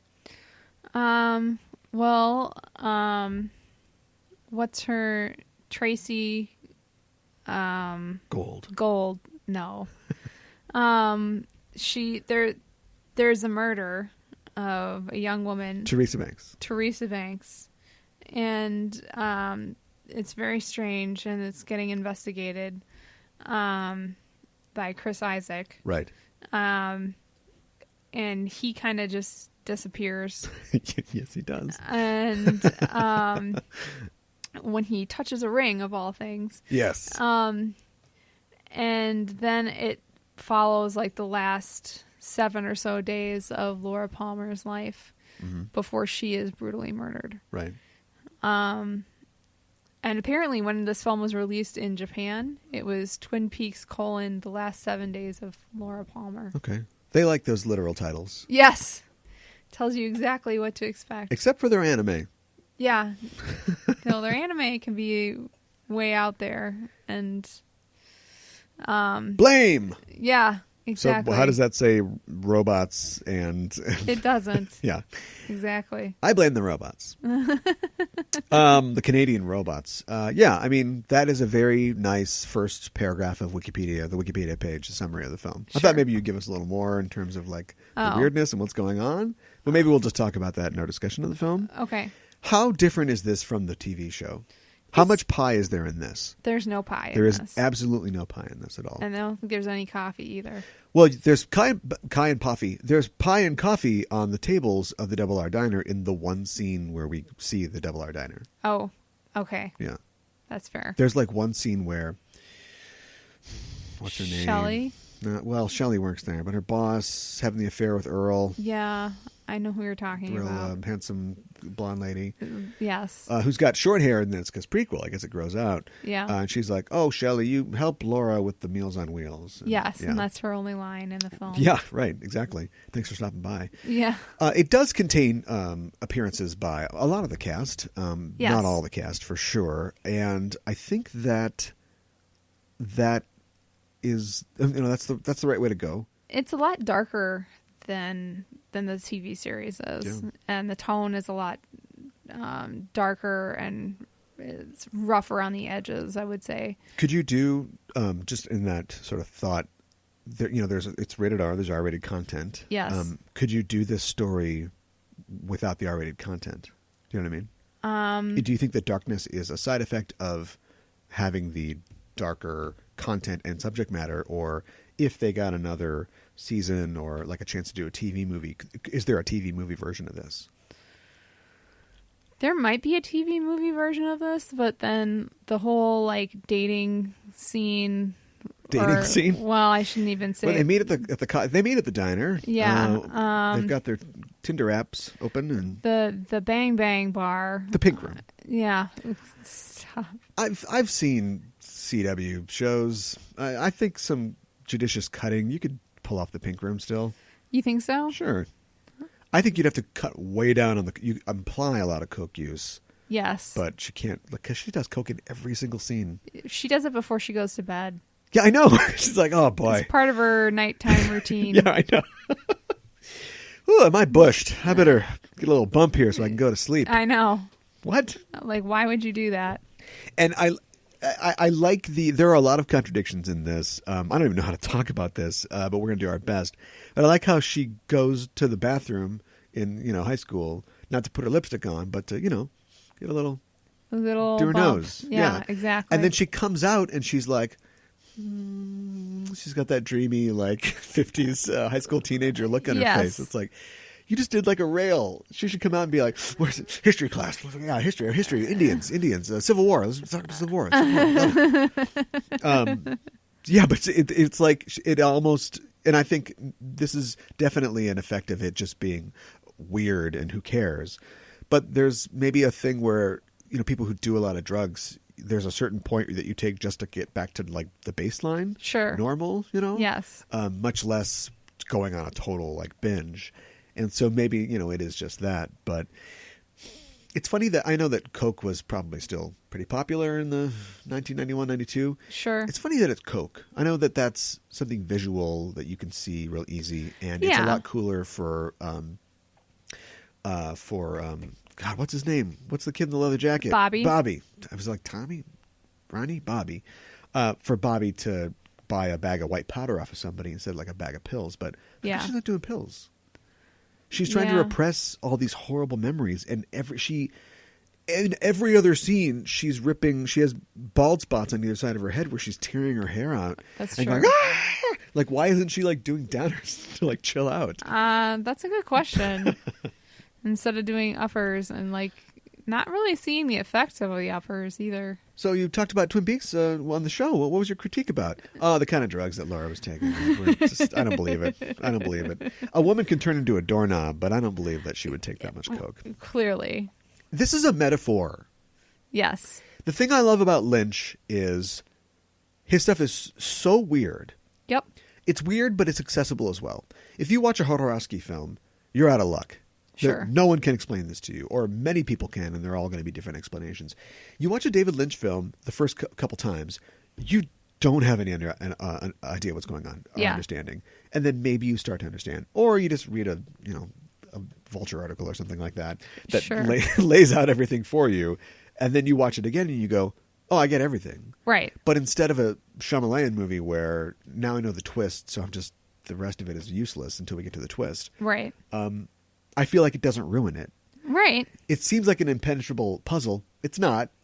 And instead of that being disappointing or a detraction, it's like, oh, well, now I can enjoy it knowing the full scope of what's going on and liking the weirdness too. Right. The first time I saw Mulholland Falls, I said, this is crap. The first time I saw Mulholland Drive, I walked out of it and I was like, I'll never be the same. I have no idea what's going on. Right. And then I read a little piece that's like, no, it's the box is like, she's a failed actress who can't come to terms with being a lesbian. And that's when she opens the box. The second half of the movie is her real life. The first part's a dream. And I'm like, of course it was. Why didn't I get that before? It's so clear. And a lot of his things break down like that. Eraserhead, we talked about before. It's about reluctance. It's about fear of being a parent, and that sort of thing. And so, yeah, this is just a metaphor for sexual abuse. Yeah, it is a metaphor. And I think that it's incredibly difficult for her to come to terms with the fact that it's incest and that's what really has been going on. Yeah. And Cheryl Lee apparently said that survivors of incest had come up to her since the film was come out and talked to her about how much this has helped them get through. Helped them? Wow. Yeah. They're the Renette Polanskis to her Laura Palmer's. Yeah. We don't need that. So, yeah. Do you think, it's Lynch for sure. Do you think that he could have just told this straight? The straight story? Like, what if he just told this story and the elements like, well, a demon possessed her father, and so that's what's going on. Like, right. That allows us to get into something that's already been dealt with in a million Lifetime movies, but it's got weird Twin Peaks bent to it. Right. Could you tell this story straight? I've already said it's Lifetime movies. I guess you could, but I just wonder, other than being weird, why tell, what is a clear metaphor in this weird way with doppelganger and like black lodges and stuff like that? I think you could maybe do this without that, but I don't think it would be a Lynch film. Well, yeah, without clearly. it. So, I think Lynch just needs to make everything weird and slightly inaccessible and slightly removed. Yeah. It can't be straightforward to the audience because it's not straightforward to the characters. Oh, interesting. Yeah. Okay. You can snap. No, I'd ask you to elaborate on that, but I'm afraid that there's nothing behind it. It's a country western town set on a 50s TV show. It's not clear to Laura exactly what's going on. Sure. In her mind, like, Bob is just he's a different person. He's not her father. Yeah. It is a extreme distancing and Yes. sort of repression. Exactly. That's good. How does that explain Richard, the department store owner in the second season? No. How does that explain Josie Packard becoming a doorknob? It doesn't. No, it doesn't. Nothing explains that. So from you, I think your hypothesis is perfect for this film if it existed on its own. How that stretches back, or I guess forward, into the rest of Twin Peaks, I don't really know. I don't know either. Not sure it does. But I know. Although Leland's hair turning totally white. Yes. When he kills. Who does he kill? Does he kill Jacques? He kills somebody in the hospital. I think it's Jacques, right? I think they try to so. catch Jacques, and then they get shot, and he's in the hospital. And Leland, spoilers for Twin Peaks, I guess, suffocates him. Uh-huh. And once he's sort of aware of what he's doing, it's not really repressed anymore. He doesn't go, wash your hands, and later on he's like, oh, I'm sorry. Right. He's starting to realize, and the shock turns his hair white, even though he's singing Maresy Dotes and Dozy Dotes and all that Right. sort of thing. Okay, Like, never he's mind. okay. All right, it all checks out. You did it. You're right for Vulture. Could this exist without the show? I feel like it could be it's a separate entity, but at the same time, no, I don't think it could exist without the show. Because, well, I mean, I suppose that Lynch could have done this film without having done the series. Right. But then I think we miss some of the layers that are in the film. That, like, there are things... Because the whole series is kind of about Laura Palmer in a way. Getting to see her last 7 days is kind of a big deal. Yeah. And I don't think you would get the same feeling without having the series. Yeah. I think and plus she doesn't, it's not like she, and you don't have to do this in a film, but generally she would start at a point. Yep. Where maybe things are okay. Sure. And then it would degrade to the point where she's getting murdered in a train car. Yeah. She already kind of starts off, like the first 5 minutes, she's telling Bobby, get out of here. Right. But I'll take my towel off too. Right. And it's like, what? You get the idea that she's already sort of pulling against this. And also her own kind of nature, whether her sort of tainted nature is, 100% the fault of what's happening to her vis-a-vis Bob and Leland, but also that there is something in her that she has to fight against. Yes. I think that's already there because like Hitchcock before him, everything Lynch takes a lot from Hitchcock, but specifically the whole, girl in trouble, blonde sort of thing. Yep. Atomic Blonde coming to a theater near you. Yep. Is definitely there, and so she has to sort of fight against that. I like it. I like the fact that, and I complain about this all the time, and yeah, she's a teenage girl in what looks like the 50s, but is present day. I like the fact that she doesn't have to be this thing that we have to save, although the show is about them saving her soul, or at least, right. Avenging her, or putting her spirit to rest. But she's a female character, lead character, main character, who's the focus, that is allowed to make mistakes, is allowed to not be perfect. Right. And you even get the Donna, you get an example of that character who is perfect, and who she pushes out of her world, you know what I mean? Right. Who's not played by Lara Flynn Boyle. No. I think if that happened today, Lara Flynn Boyle's not coming back for Twin Peaks: The Return, but if it was a different actress, they would come up with a Lynchian reason why it's a different actress. But back then it was, maybe he was younger and more sensible, and he's like, we'll just pretend it's the same person. Yeah. That's fine. And move on. But if it was now, if Fire Walk with Me was made now, there would be some, she got a gold ball and black smoke came out of her or something like that, and she got turned into Lara Flynn Boyle. Somebody else. Why did Donna get taller and much, much thinner? I don't understand. I want to talk about Sheryl Lee because we've said this before on the show. Why did she never become a gigantic thing? I don't know. Because this is her movie. Yes. She is fantastic. Mm-hmm. She's just really great. And do you agree? I do agree. Just because I told you to agree? No. Why do you think she's great? I think she's great because she just really owns it, and she's not holding back at all. And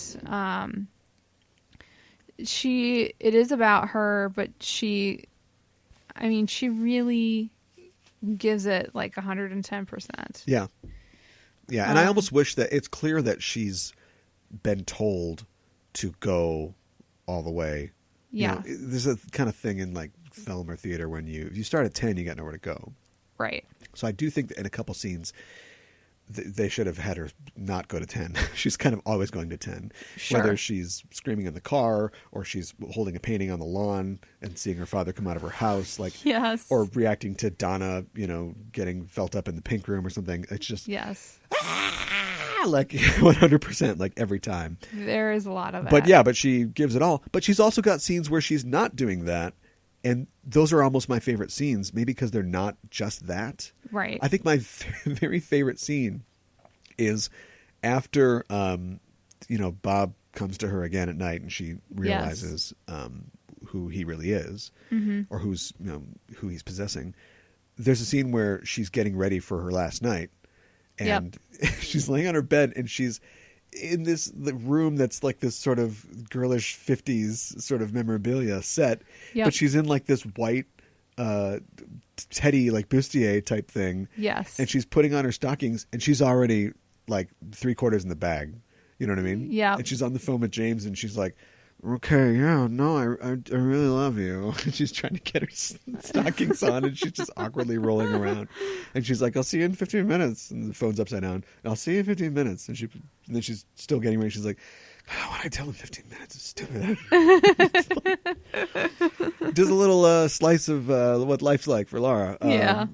And then later on, or actually before that, she goes with Bobby to do the drug deal or whatever. Yes. And that's another scene where I don't think that you could direct specifically because they don't have any lines. I think they're just clearly improvising, just ad-libbing everything. Yeah. And so they're hammered, and she's just messing around with Bobby, and it's weird to see that. I mean, she's got to be hammered and coked out of her mind, but there's still, maybe it's a desperate playfulness, but there's still a playfulness in her. Yes. And that this is her having fun.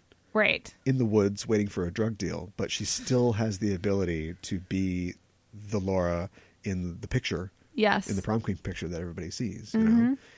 And of course, Bobby shoots the guy, and she's like, you killed Mike.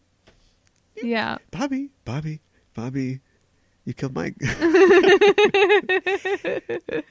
And it's funny, but she's kind of gone over the edge at that point because it's not the right reaction to what's going on. Right. Of course, exactly. Putting pine cones on top of him is also not the right reaction, Bobby. That's a pretty shallow grave there. He gives up pretty quickly on that grave business too. That's Bobby. Yeah. He takes things so far, I guess. He's like, which is why I'm interested to see him in the new show. But we're almost going to talk about that. We're almost there. Anything you want to say about Twin Peaks Fire Walk with Me as we're sort of shutting the thing down here?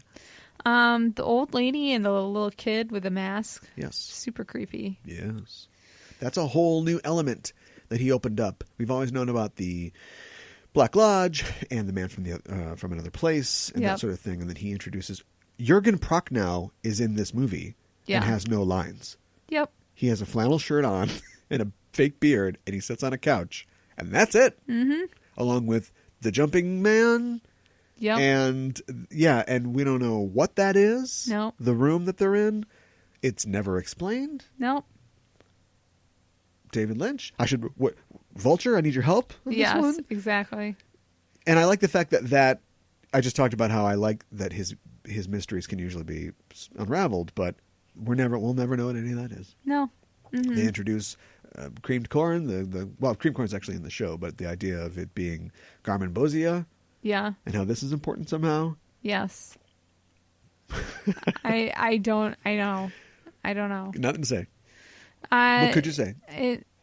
It's all very strange. Yeah. And remains to be seen if those body. elements will return in the new show. Yes.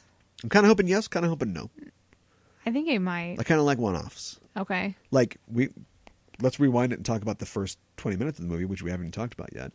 Like, I don't want Lil, my mother's sister's girl, to come back. No, I like don't the fact that they land this plane, Chris Isaacs gets out and meets Kiefer Sutherland, and he's like, "This is Lil. She's my mother's sister's girl." She's like, she's doing a dance or whatever. And it's like, what? I know. David Lynch, what? Exactly. And then they do the vulture. They explain it themselves because as they're driving to Deer, whatever the town's called. Yeah. They break it down and they do this whole kind of Sherlock Holmes thing with it. Yes. Where they explain, oh no, everything on her was like a sign to us. Yes. And I don't know why Gordon just couldn't just tell us all that stuff.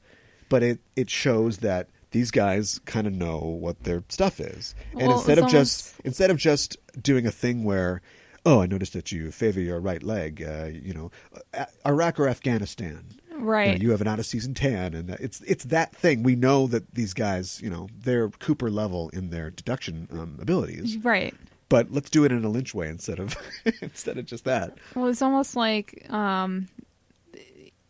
Gordon felt like we had to have some secret speech because we were having this conversation in front of other airport people. Something like that. Sure, yeah. And it's a blue rose. Yes. Because it's the blue rose, which is sort of like Gordon's version of the X-Files, I guess. Yeah.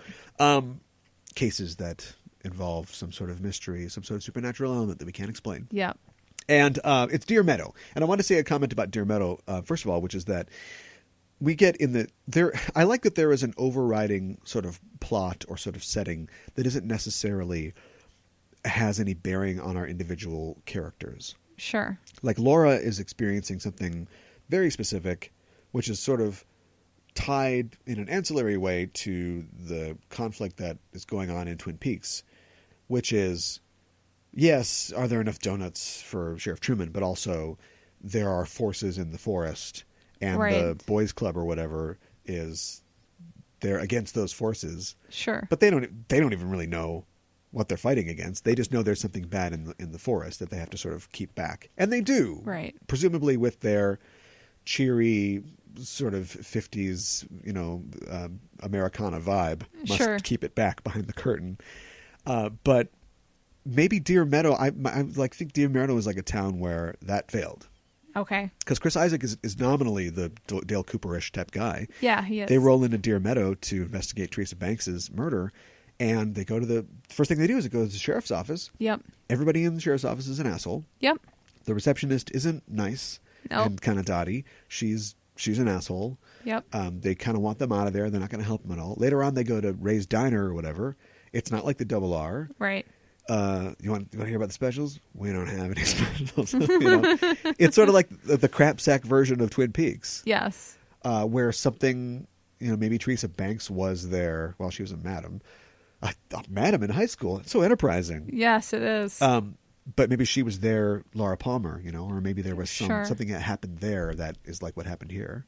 I think so. Maybe Jürgen Prochnow and the jumping guy are the sort of spirits that live in a lodge that's in Deer Meadow. Oh. Now, I haven't read any of the books. I know there's other books sort of that tell more, but that's my hypothesis. Okay. Maybe they're getting together and they're doing like a spirit summit. There you go. They're like, how's your town going? It's kind of up and down. You got this the one guy from RoboCop, and he's sleeping with his daughter. It's a little weird. Oh, boy, that's bad. We have a teenage madam. Yes. That's pretty cool. And then Chris Isaak just disappears from the film. He's good. He was all right. Yeah, he was good.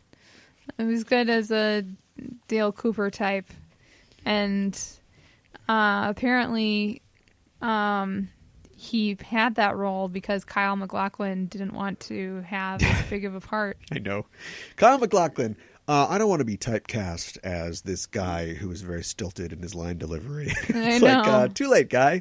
And then, of course, 25 years later, sure, I'll walk around and go, it's coffee, too hot. We're not there yet. We're almost there. I know. So would you recommend? I would recommend this, Of course. absolutely. Yeah. I think it's an excellent... Now, by proxy, you're recommending film. the entire show because, like you Yes. said, you can't watch this without watching the show. Yeah, I would agree with that. I would say you could watch the show up till episode 9 or 10 of the second season after they reveal Laura's murderer, and then probably just skip right to the movie. Yeah, you could do that. You don't have to know You could totally do that. about Billy Zane. No, you don't have to know about Billy Zane. Or Ben becoming a Civil War general. Do we know if Billy Zane is going to be back? I don't. So we're almost there. We're literally almost there. Twin Peaks Fire Walk with Me. I wanted to mention, and we didn't cover these on this show, but there is a DVD extra you can get with the deluxe set or whatever that has the missing pieces, and it's a bunch of scenes that were shot for the film and not used just because it's 2 hours long. It's fine, Right. But go into more detail about other stuff. Some mysteries revealed. Other things are just let's get a couple more scenes with Shelley or Leo or something like that. Sure. But there are some interesting little tidbits in there. Okay. Which I'm not sure if they're canon. I don't know if canon exists in this universe. But yeah, I would say definitely check it out. Okay, let's talk about 2017's Twin Peaks.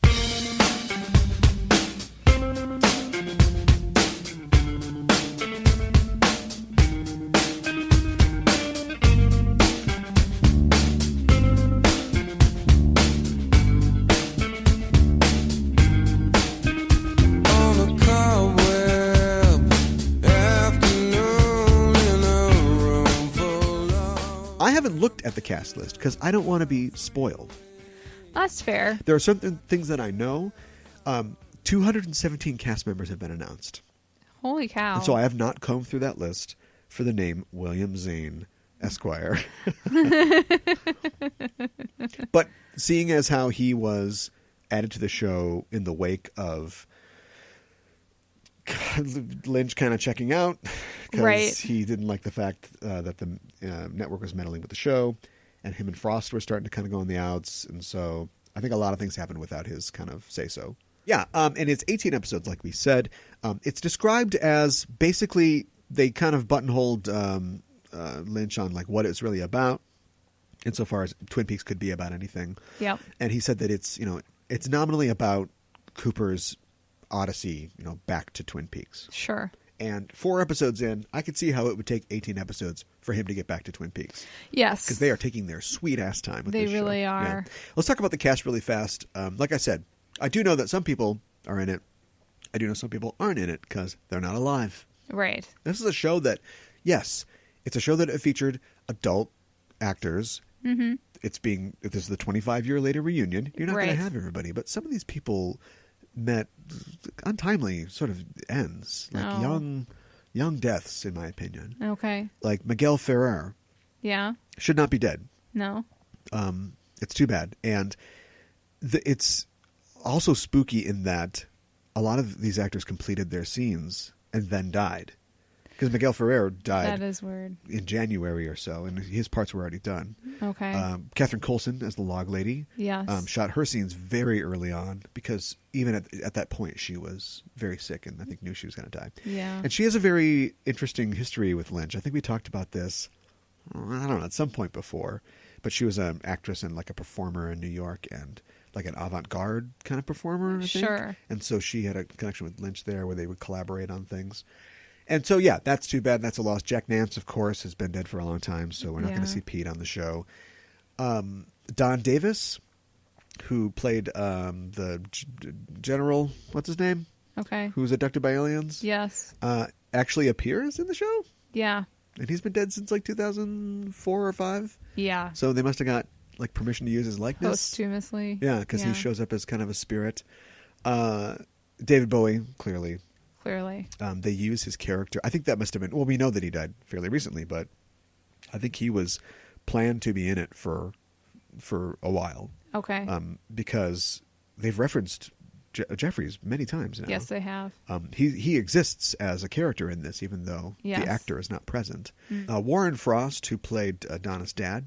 Yeah. Dr. Hayworth, he was older, so he's passed away. He was Mark Frost's dad. Okay. Yeah, Mark Frost, local boy from Minnesota. Really? Or at least lived here for a while. Yeah, Warren Frost. His dad taught at the U of M for a while. Huh. So, and of course, Chris Isaac is dead, and he'll be missed. So, Piper Laurie, not back. Alive. Yeah. We've got a Piper Laurie. Yeah. Why not?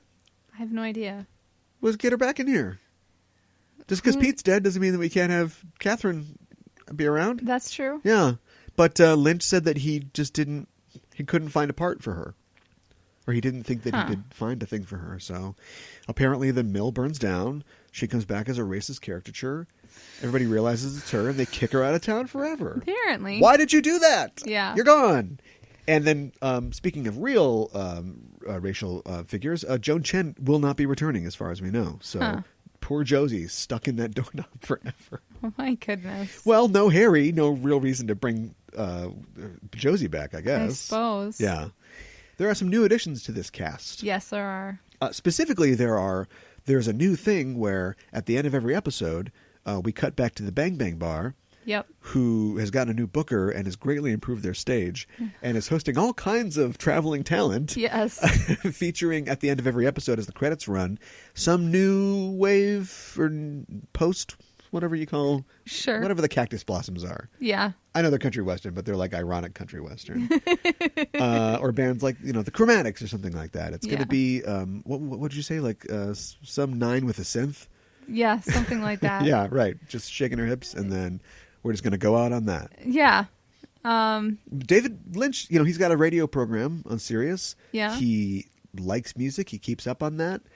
He's a producer of music as well. Okay. The new character the FBI agent with purple hair. Yes. The actress is named Krista Bell, and she is a actress but also a musician, and he has produced her last 2 albums. Okay. And she's got kind of a groovy sort of retro. She's basically like Lana Del Rey's older sister. Sure. That's kind of her thing. Okay. I like how they just call it out like in the show. I'm not sure Lynch has ever shown this level of self-awareness before, but he's going to go off on this thing. They're going to go to South Dakota to solve this mystery of the person whose librarian's head in the bed, woman, and then male body decapitated from the... Yes. It's like, what? So they're going to solve this crime. It's definitely a Blue Rose case. And he brings the new agent along, and then he has to go talk to Denise first. David Duchovny returns as Denise. Yes. And he's like the secretary general of the FBI now or something like that. Yes. And he's like, Gordon, everybody knows your thing. We all know your line. She's a good-looking woman. Very handsome. Yeah. Seems like a comer. She knows what she wants. And we're doing this again? Right. And I'm like, wow, that's a level of self-awareness that David Lynch has not heretofore been aware or capable of, I think. But he's married. Nothing's going on between them. Right. We get some other Lynch regulars here. Naomi Watts shows up as... we'll get to the plot summary in a second. Robert Forster, as we mentioned before, is in this. Michael Cera's in this. Michael Cera. Lynch regular. I was going to say. Michael Cera. And there's a lot of great bit parts, too. Just off the top of my head, the kids at the beginning, whose names I don't remember. Oh, yes. Kind of sad that they aren't in it for very long, because even the bit parts are pretty good. Yes. There's a character named Doug Jones. Yes. Which we'll get to in a second. But or Dougie Jones. Yeah. And he is cheating on his wife with this prostitute, and I felt like that could have been a one-off character, but I thought that she was appealing as a character. Yes. Played by Nafessa Williams, who's actually going to be in the new Black Lightning show. Oh, okay. As the daughter of Black Lightning. Oh. And I thought that she made a lot more out of that. Hopefully maybe she'll come back. Maybe she will. I feel like that a lot of these 217 cast members, people are going to probably leave the show once they leave the show. Right. They're not going to be in it for very long. Which is too bad why Naomi Watts is in it and has kind of such a trivial part. Yes. It might turn into something, but it doesn't look like it. It could potentially turn into something. Yeah. And there are people who are not returning. For sure. Yes. Lara Flynn Boyle not coming back. No. Michael J. Anderson, who I have to admit, I thought died. I'm glad he's not dead, because I really enjoyed him in Carnival and in Twin Peaks. He was in The X-Files, in Humbug, one of my favorite episodes from The X-Files. Sure. Great Darren Morgan episode. He's the little guy, from the man from Another Place. Yeah. The Arm. And he sounds Arm. like this. Yes. He's not going to be in it.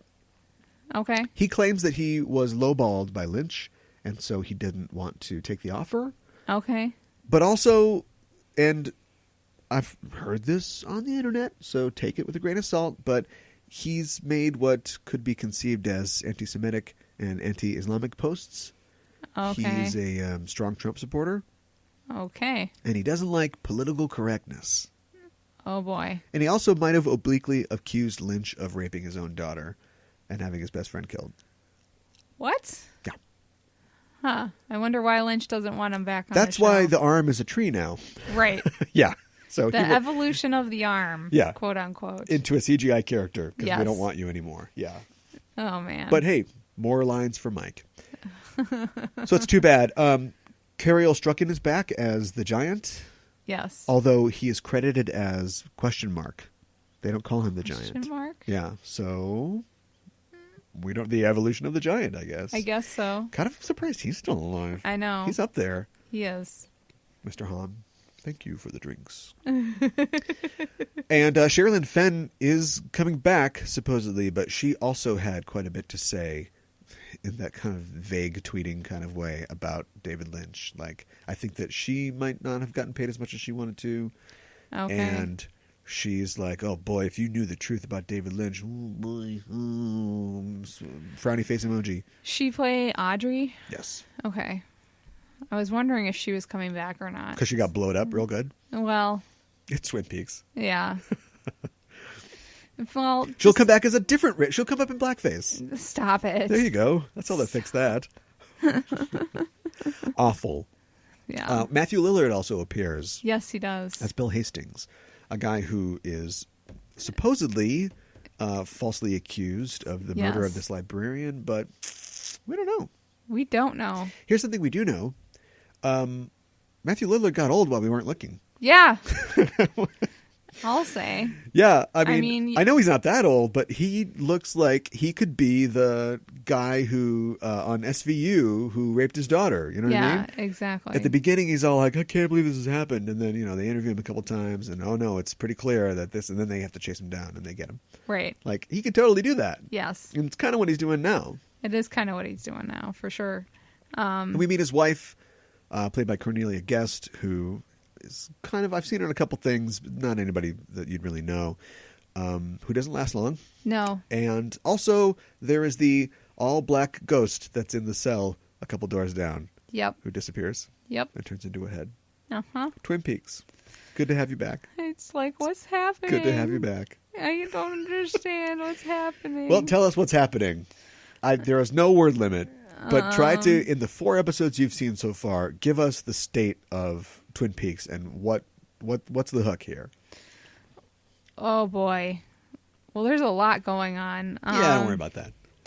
The state of Twin Peaks, I feel like, okay, it's pretty much the same as it was before, but Hawk gets a call from the log lady. Yeah, Hawk is deputy chief now. Yes, and she tells him that there's something missing about the Dale Cooper case, and it has something to do with his heritage.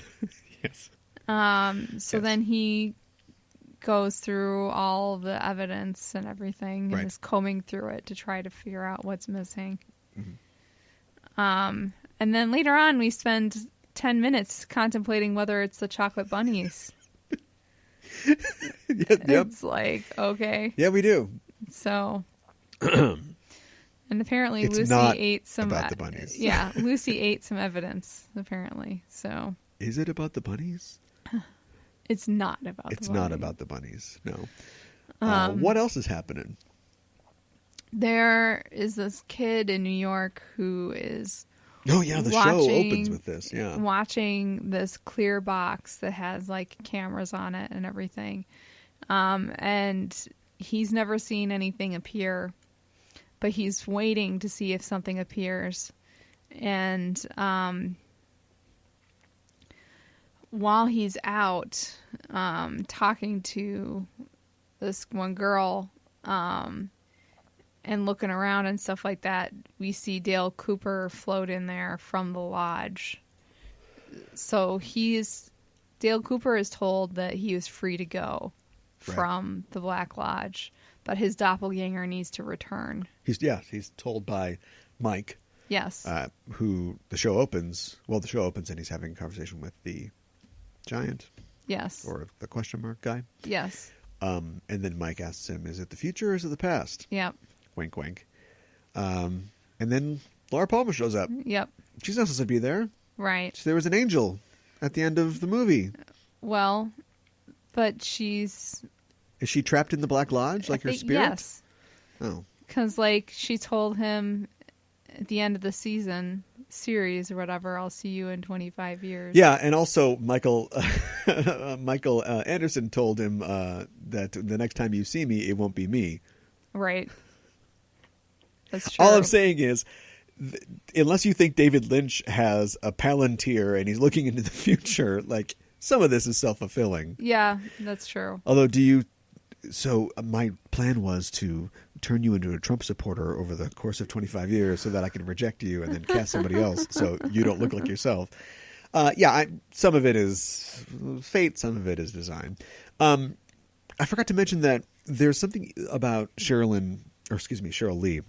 There is something about Sherilyn Fenn, but there's something about Cheryl Lee, too, in her portrayal of Laura Palmer. But just as a person, she's got that kind of smile that you can see, like, her molars. She's got a really big smile. And even her smile is slightly deranged. Uh-huh. It wouldn't be a David Lynch film if it didn't end in an unsettling way. Sure. And so we see a floating angel, and then she's smiling, but it's almost like an orgasm of joy, or like a rictus Yes. grin. So we're supposed to be like, she's happy. But that smile, though, if they ever want to do the Flashpoint universe where Bruce Wayne is gunned down by Joe Chill and Thomas Wayne becomes Batman, Yeah. and Martha Wayne is driven mad and becomes the Joker, Oh, there you go. cast Cheryl Lee. There you go. She'd be great. That'd be awesome. Got the perfect smile for it. So yeah, anyway, back to our story. Yeah, what's going on with that? And then the kids go back and they sit and watch the box, and a spirit appears in the box that chops them to death. Yeah. They're all dead. What? Okay, first of all, let's get this out of the way. The box is a camera. Uh-huh. It's a square box Yep. with an aperture, a hole Yes. that leads outside. It's clearly meant to represent a box. It also represents a TV. television, because these kids sit on a couch and watch it. Yes. He's doing a thing. He is doing it. It's another thing where if you just watched it and went, watching a box, that's weird. And they're recording every single second of it, Yes. to a fine microscopic degree of detail and examination. And yet they're both like, I don't know what this is. We get it. Millennials. Yep. This is how we watch TV now. It's Yeah. It's all digital on SD cards. And instead of watching it, they're going to Netflix, and then they're chilling instead. Yes. So when you chill, that's when the monster kills you, because this is a horror movie. So he's still, Apparently. it's almost like the old horror tropes. He's like, I'm bringing sexy back. He's Yep. bringing these old horror tropes back to your newfangled, long-running digital streaming, decompressed storytelling sort of TV. Yeah. He's like, this is back. And then he proceeds to present 3 hours of some of the slowest, most decompressed storytelling ever, Yes. as Dale takes 10 minutes to get dressed or whatever. Yeah, and so you're right. He gets told that he has to bring the doppelganger back, or he has to come back for Dale to leave the lodge. Now, in the Yes. meantime, the doppelganger's been busy. He's out Yep. there. Wreaking havoc.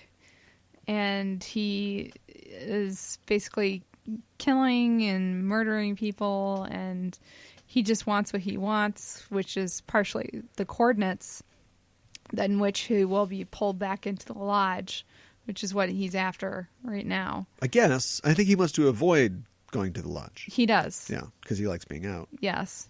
And there's something here, too, where we get, he's...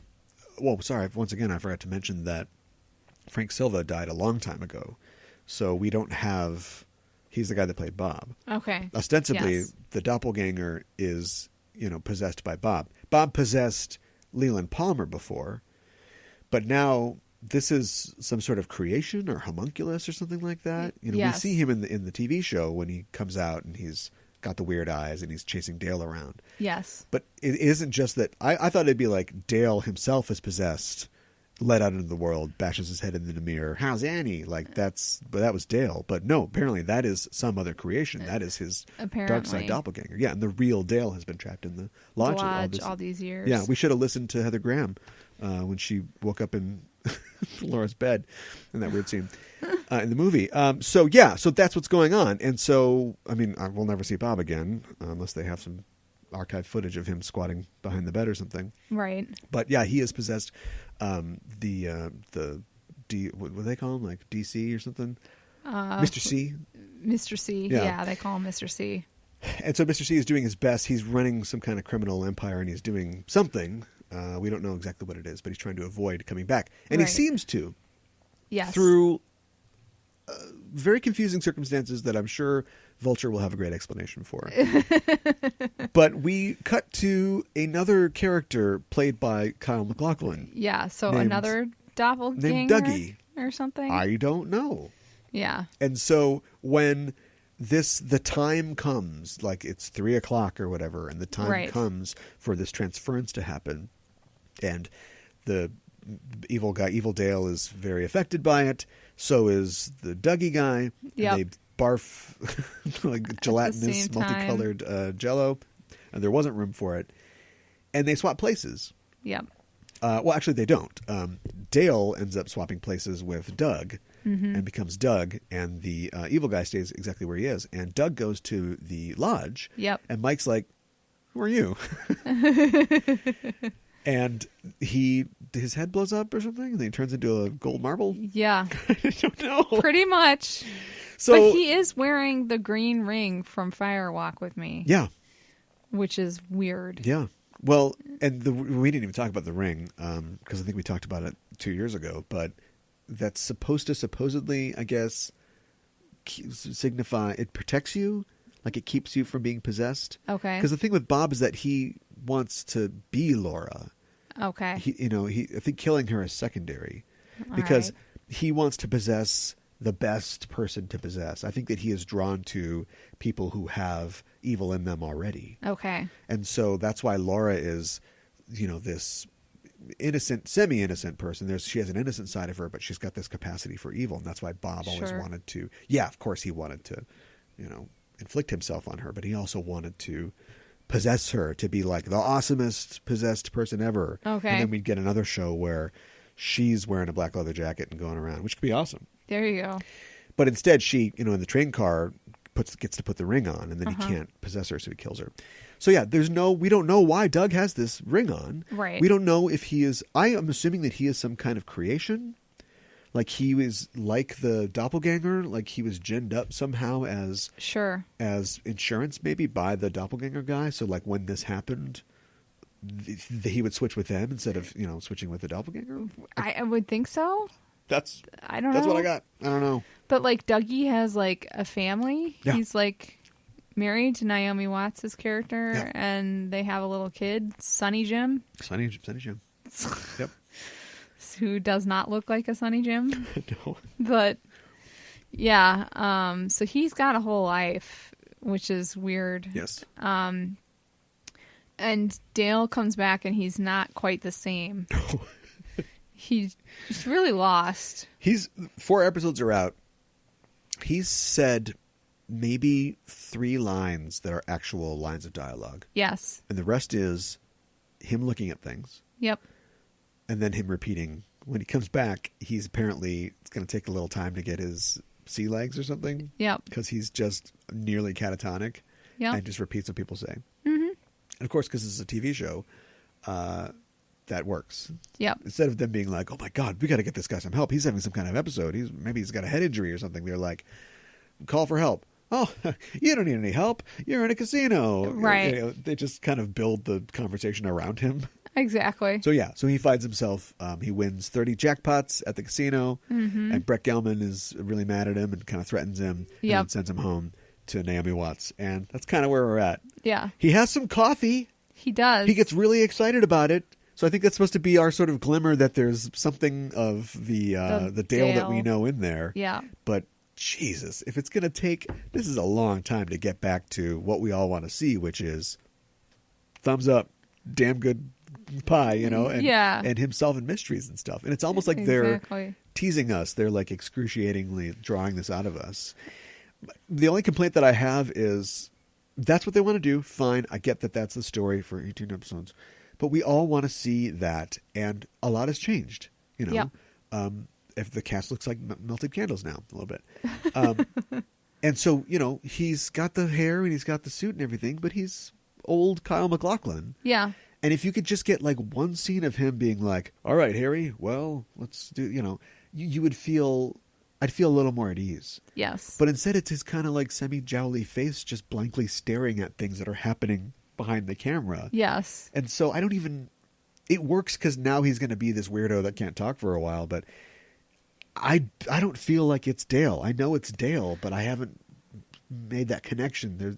I haven't shook that hand just yet. Yes, exactly. And he didn't seem that out of it when he was in the lodge. No. But yeah. So I don't know if this is something that just happened with like him coming back into the world. Or we've got a lot of episodes to burn. we wrote 9 scripts, and they want us to do 9 more. So, yeah, we'll see. David Lynch, of course, appears again as Gordon. Yes, of course. Screaming. Run to South Dakota. Yes. It's going to see Mount Rushmore. Yeah. And they get there. They land at the airport. They're driving away. He's like, we're nowhere near Mount Rushmore. I brought a picture for you, sir. Thank you. Yeah, it's good stuff. It is good stuff. Final thoughts. I like it. It's weird in some ways. It's weirder than I think the original series right now. Yeah. It's definitely more violent in some ways, with like at least the first episode. Yeah. Well, it's Showtime. They can do what they want. Yeah. So, I'm kind of wondering how that story is going to connect to everything else, and maybe... Me too. And I'm wondering how much of this is going to be, because we got 14 episodes left. Yeah. There's plenty of time to bring everybody back. But I'm wondering if Shelley is not a part of this anymore. You know what I mean? Or Right. maybe James is just not going to be a part of this. Like, we get a little look at James and Shelley real fast. And that's about it. And maybe they are not going to have anything to do. There's a plot line. Oh, that's something else we didn't mention, but it's just been apparent in our conversation. The show leaves Twin Peaks. Yeah. It goes all over the world. Yeah. Or at least all over the country, which was not a thing before. So there's definitely a plot line going on in Twin Peaks, but I just have to wonder how much of the old cast is really going to even be a part of what's going on. I know. Which is fine. I mean, they're getting work. Bobby shows up as a police officer. Yeah, Bobby is a cop now. Which or a is sheriff. kind deputy. of interesting. Yeah. Considering that he used to break the law all the Yep. time. Well, he's been on both sides of it, Yep. I guess. Yeah. There's also there's cameos. We've mentioned Michael Cera before. Yes. Ashley Judd plays Ben's new secretary, Okay, yeah. who hasn't really done a lot in a while, but she was a movie star in her own right. I mean, she doesn't really have to do this. No, she doesn't. I kind of think that, like, if Ashley Judd had been active just a little bit earlier, she would have been in some Lynch thing, because Yes. she's right up his alley too. Yes. But now he's catching her on the other side, so There that's you fine. go. Yeah, and of course with the bands, I'm trying to think of like what bands are going to show up next. I know. I don't know enough I sort don't of hipster know either. bands. The Vapors. Sure. Oh, that's a great name for a band. That is a great name for Because it's a like, band. oh, I got the Vapors, but also they're all vaping. Vaping. Yeah, Yeah. that's what I'm going to tell my daughter. You know, if she's, I don't know how I'm going to know this, just objectively, I guess. If she's even remotely attractive, it's like, look, you take 1 year of piano lessons. We'll send you to the easiest cakewalk musical school there is. You just learn to grow your hair long, just sway a little bit. You can easily just play 2 chords on a synthesizer in some girl band. You're going to be fine. You're going to make more money than Daddy ever did. Now get out there and shake it. I'll cut the last part off. Oh, yeah. But it's that'd be- implied. It's definitely implied. Yes. Also, with presumably Donna just not even being in the show and her character, the guy who plays her dad, dead, I assume that Mary Jo Deschanel won't be in it. Okay. Although maybe you could suck Zoe or the other one into it. Maybe. Maybe keep the family thing going. There you go. Alicia Witt's like, I'll do your show. I'm playing piano in a Macy's. Like, I need the work. Please. But yeah, Twin Peaks, The Return, if you will. It's back. It's on Showtime. And I guess we'll definitely be talking about it in the days and weeks to come. Yes. My final question is, does it to you feel like Twin Peaks? Yes. I would 'Cause we say watched- overall it Okay, does. you said yes. Because like X-Files is back. Right. So Yeah. this is just a goofy show that has some actors in it who were in X-Files a while ago. Right. Where's Reyes? No. Right. Don't. No. I agree for that reason. And what I like about it is I never hated the Billy Zane, let's say, elements of Twin Peaks the show. But Sure. this is David Lynch, the 25 and some years older filmmaker, coming back to TV now that TV has met him more than halfway. TV Sure. is cinematic now. Yep. And so this is cinematic David Lynch making a movie show. Yes. Because parts of this, you know, with the long takes and stuff, remind me of Inland Empire, remind me of Mulholland Drive. Absolutely. And I've always liked his movies more than his TV show.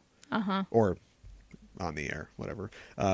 Twin Peaks specifically, though. Sure. And so, yeah, I'm glad to see that David Lynch come back and do this. Yes. And I'm willing to sit through all the 18 pancake hours. scenes Yeah. and everything else in order to get to that gold that I know is there.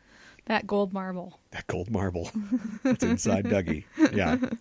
In 2 weeks, we'll be doing something a little different. The Mummy is coming out in 2 weeks. Mm-hmm. And in order to sort of edge our way into that kind of Universal's monsters thing, but doing it keeping the rule of Craft Disservices, which below 50% on Rotten Tomatoes, right, or Metacritic in this case, it's going to be tough. People like those Mummy movies. Yes, they do. So we found our own way in with the Mummy spin-off movie, The Scorpion King. That's right. Starring The Rock. Dwayne.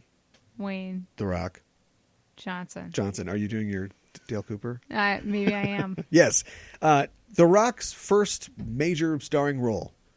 I would say, right? Yeah, pretty much. As the Scorpion King, the titular ruler who was also the worst CGI scorpion ever in Mummy 2. I've actually never seen it, so I'm not sure how it connects, but it stars him. It stars Kelly Hu, and it's supposed to be a rip-roaring good time. Yeah. Not a good film, but a fun film. And so we're going to find out. I'm looking forward to it. You haven't seen it? No, I haven't. You've seen The Mummy? I have seen The Mummy. Did you see The Mummy Returns? I think I did see The Mummy Returns, Okay. yes. All right. Well, anyway, so you remember the bad CGI Rock. I don't know if I do. We will definitely incorporate that into the show art for Okay. our next show, or excuse me, our show 2 weeks from now for Craft Disservices, The Scorpion King.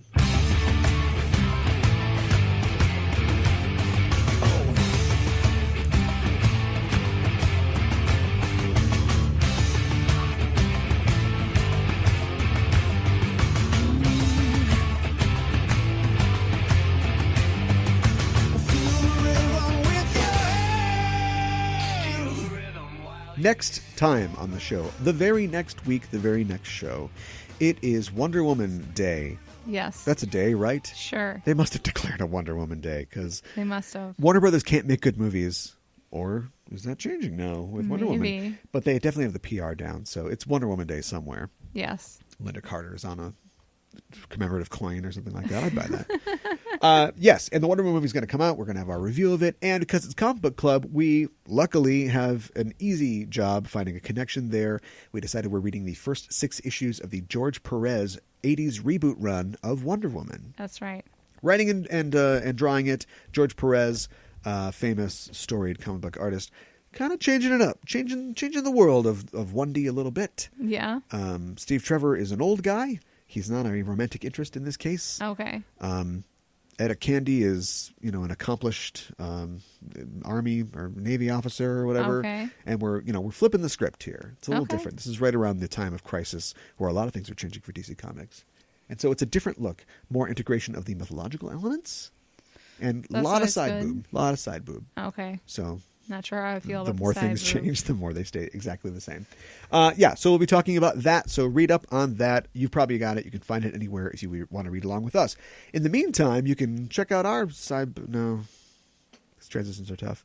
In the meantime, you can find our updates to ourselves on social media at Facebook and Twitter. You can also find us on iTunes. Here's the iTunes talk. I give it every time, but I want to double down on it this time. It's important that you subscribe to our show on iTunes. They know how many people are subscribed to our show. Also, it's convenient for you because you get the show right away. There's no fumbling around. I have a app that's like a podcatcher. Sure. It's like an Android thing. Sure. That I use as well on my Android phone because I'm not an Apple guy. If I was Apple, I'd be iTunes all the time. But I use this on my Android phone. And sometimes it tells me. Sometimes I'm like, oh, no show from this show today? No, you just didn't. It was set to call the server at midnight or something like that. So I'm always getting these shows after the fact, after it happens. Okay. If you're on iTunes and you subscribe to that, you get it right away. Yeah. You know right away. It pops up and it tells you, hey, new show, new fun times to be had. If you go back then and listen on your computer or your Android device, fine. But if you have that notification, if you're subscribed to our show, you get it from the font itself. Okay. While you're there, give us a review. It's so important that we get good reviews from you guys. So again, Apple knows that we're doing a good job, but also we want your feedback. We want to know what we're doing right, wrong. We want to know what you want to hear from us, what you've enjoyed in the past. So do that. And to that end, also give us a rating. Be honest, we can take it. If you want, give us a high rating. We'd appreciate 5 of something. The higher the rating, the more iTunes knows that we are doing a good job. We can move up in the ranks, we can reach more people, get more exposure, and everybody gets what they want. Mm-hmm. So give us 5 mothers, sisters, girls. And they're just going, they're doing that thing with their feet. It's toes are pointed in, which means this will be a tough case. Yes. What? According to who? I know. Good work. Good work. I want to see Chris Isaak. I know he's had a couple shows that have kind of come and gone, but Chris Isaak in like a Twin Peaks-like show where he's a detective that figures things out, but none of them make any sense. So he just tells us that's what it is. Because he's Chris Isaak, he just kind of pouts and slicks back his hair. We're like, I believe him. Guilty is charged. I want to see that. But until then, give us 5 stars. We totally appreciate it. I also want to mention, while we're talking about iTunes-related matters, our sister podcast on this network, Enterprising Individuals, a Star Trek discussion podcast where we talk about the news of the world of Trek and also bring you surprises along the way, interviews with special guests, and discussions of particular Star Trek episodes. It's a great show, if I do say so myself. We are running a promotion right now for a free giveaway for a Star Trek 50th Anniversary Trivia Pursuit set, complete with Galileo Shuttlecraft card holder box. Yeah, that's pretty cool. I have a set of these. They're a lot of fun. There's easy questions. There's hard questions. If you're a Star Trek fan, it's fun. It's fun to figure out how much you know. I didn't know as much as I thought I did. Okay. But I'm learning, and so it's fun. You can easily sub it into any Trivial Pursuit set you have, or it's fun just to play with them yourself, or to pull out at parties. So we are giving one of those away absolutely for free. All you have to do is to go to our page, our iTunes page for Enterprising Individuals. If you log on there, leave us a review on our page and give us a rating. That's all you have to do. And then you are automatically entered into the drawing, which will be held in a couple days here at the end of the month for someone to win this prize. It's just a promotion. We're just trying to get people to know about the show, and we like to give back, and it's a chance to win a fun little prize. So when you do that, a good idea would be to shoot us an email at eistpod@gmail.com. That way we know it's you, and just say, hey, love the show, set up a review on iTunes. Here's my iTunes username. That way we know it's you and get the prize to you. Again, it's eistpod@gmail.com. Shoot us an email. Let us know what you think. We'd appreciate it. So I think we got our plugs out of the way for this show. Oh, did you want to mention your nail art podcast? Yeah, I did want to mention my nail art podcast. Right. It's brand new here on the network, and What's the title? It's called Welcome to Night Nail. Oh, yeah, I've heard about that one. Yeah. Yeah, okay. Yeah. All right, well, definitely look for that on iTunes. Yes. Don't look for that. That is it, though. We've reached a Lynchian length of the show here, I think. So I'm your host, Kaliban. I'm your co-host, Mikan Hana. Keep the geek fires burning.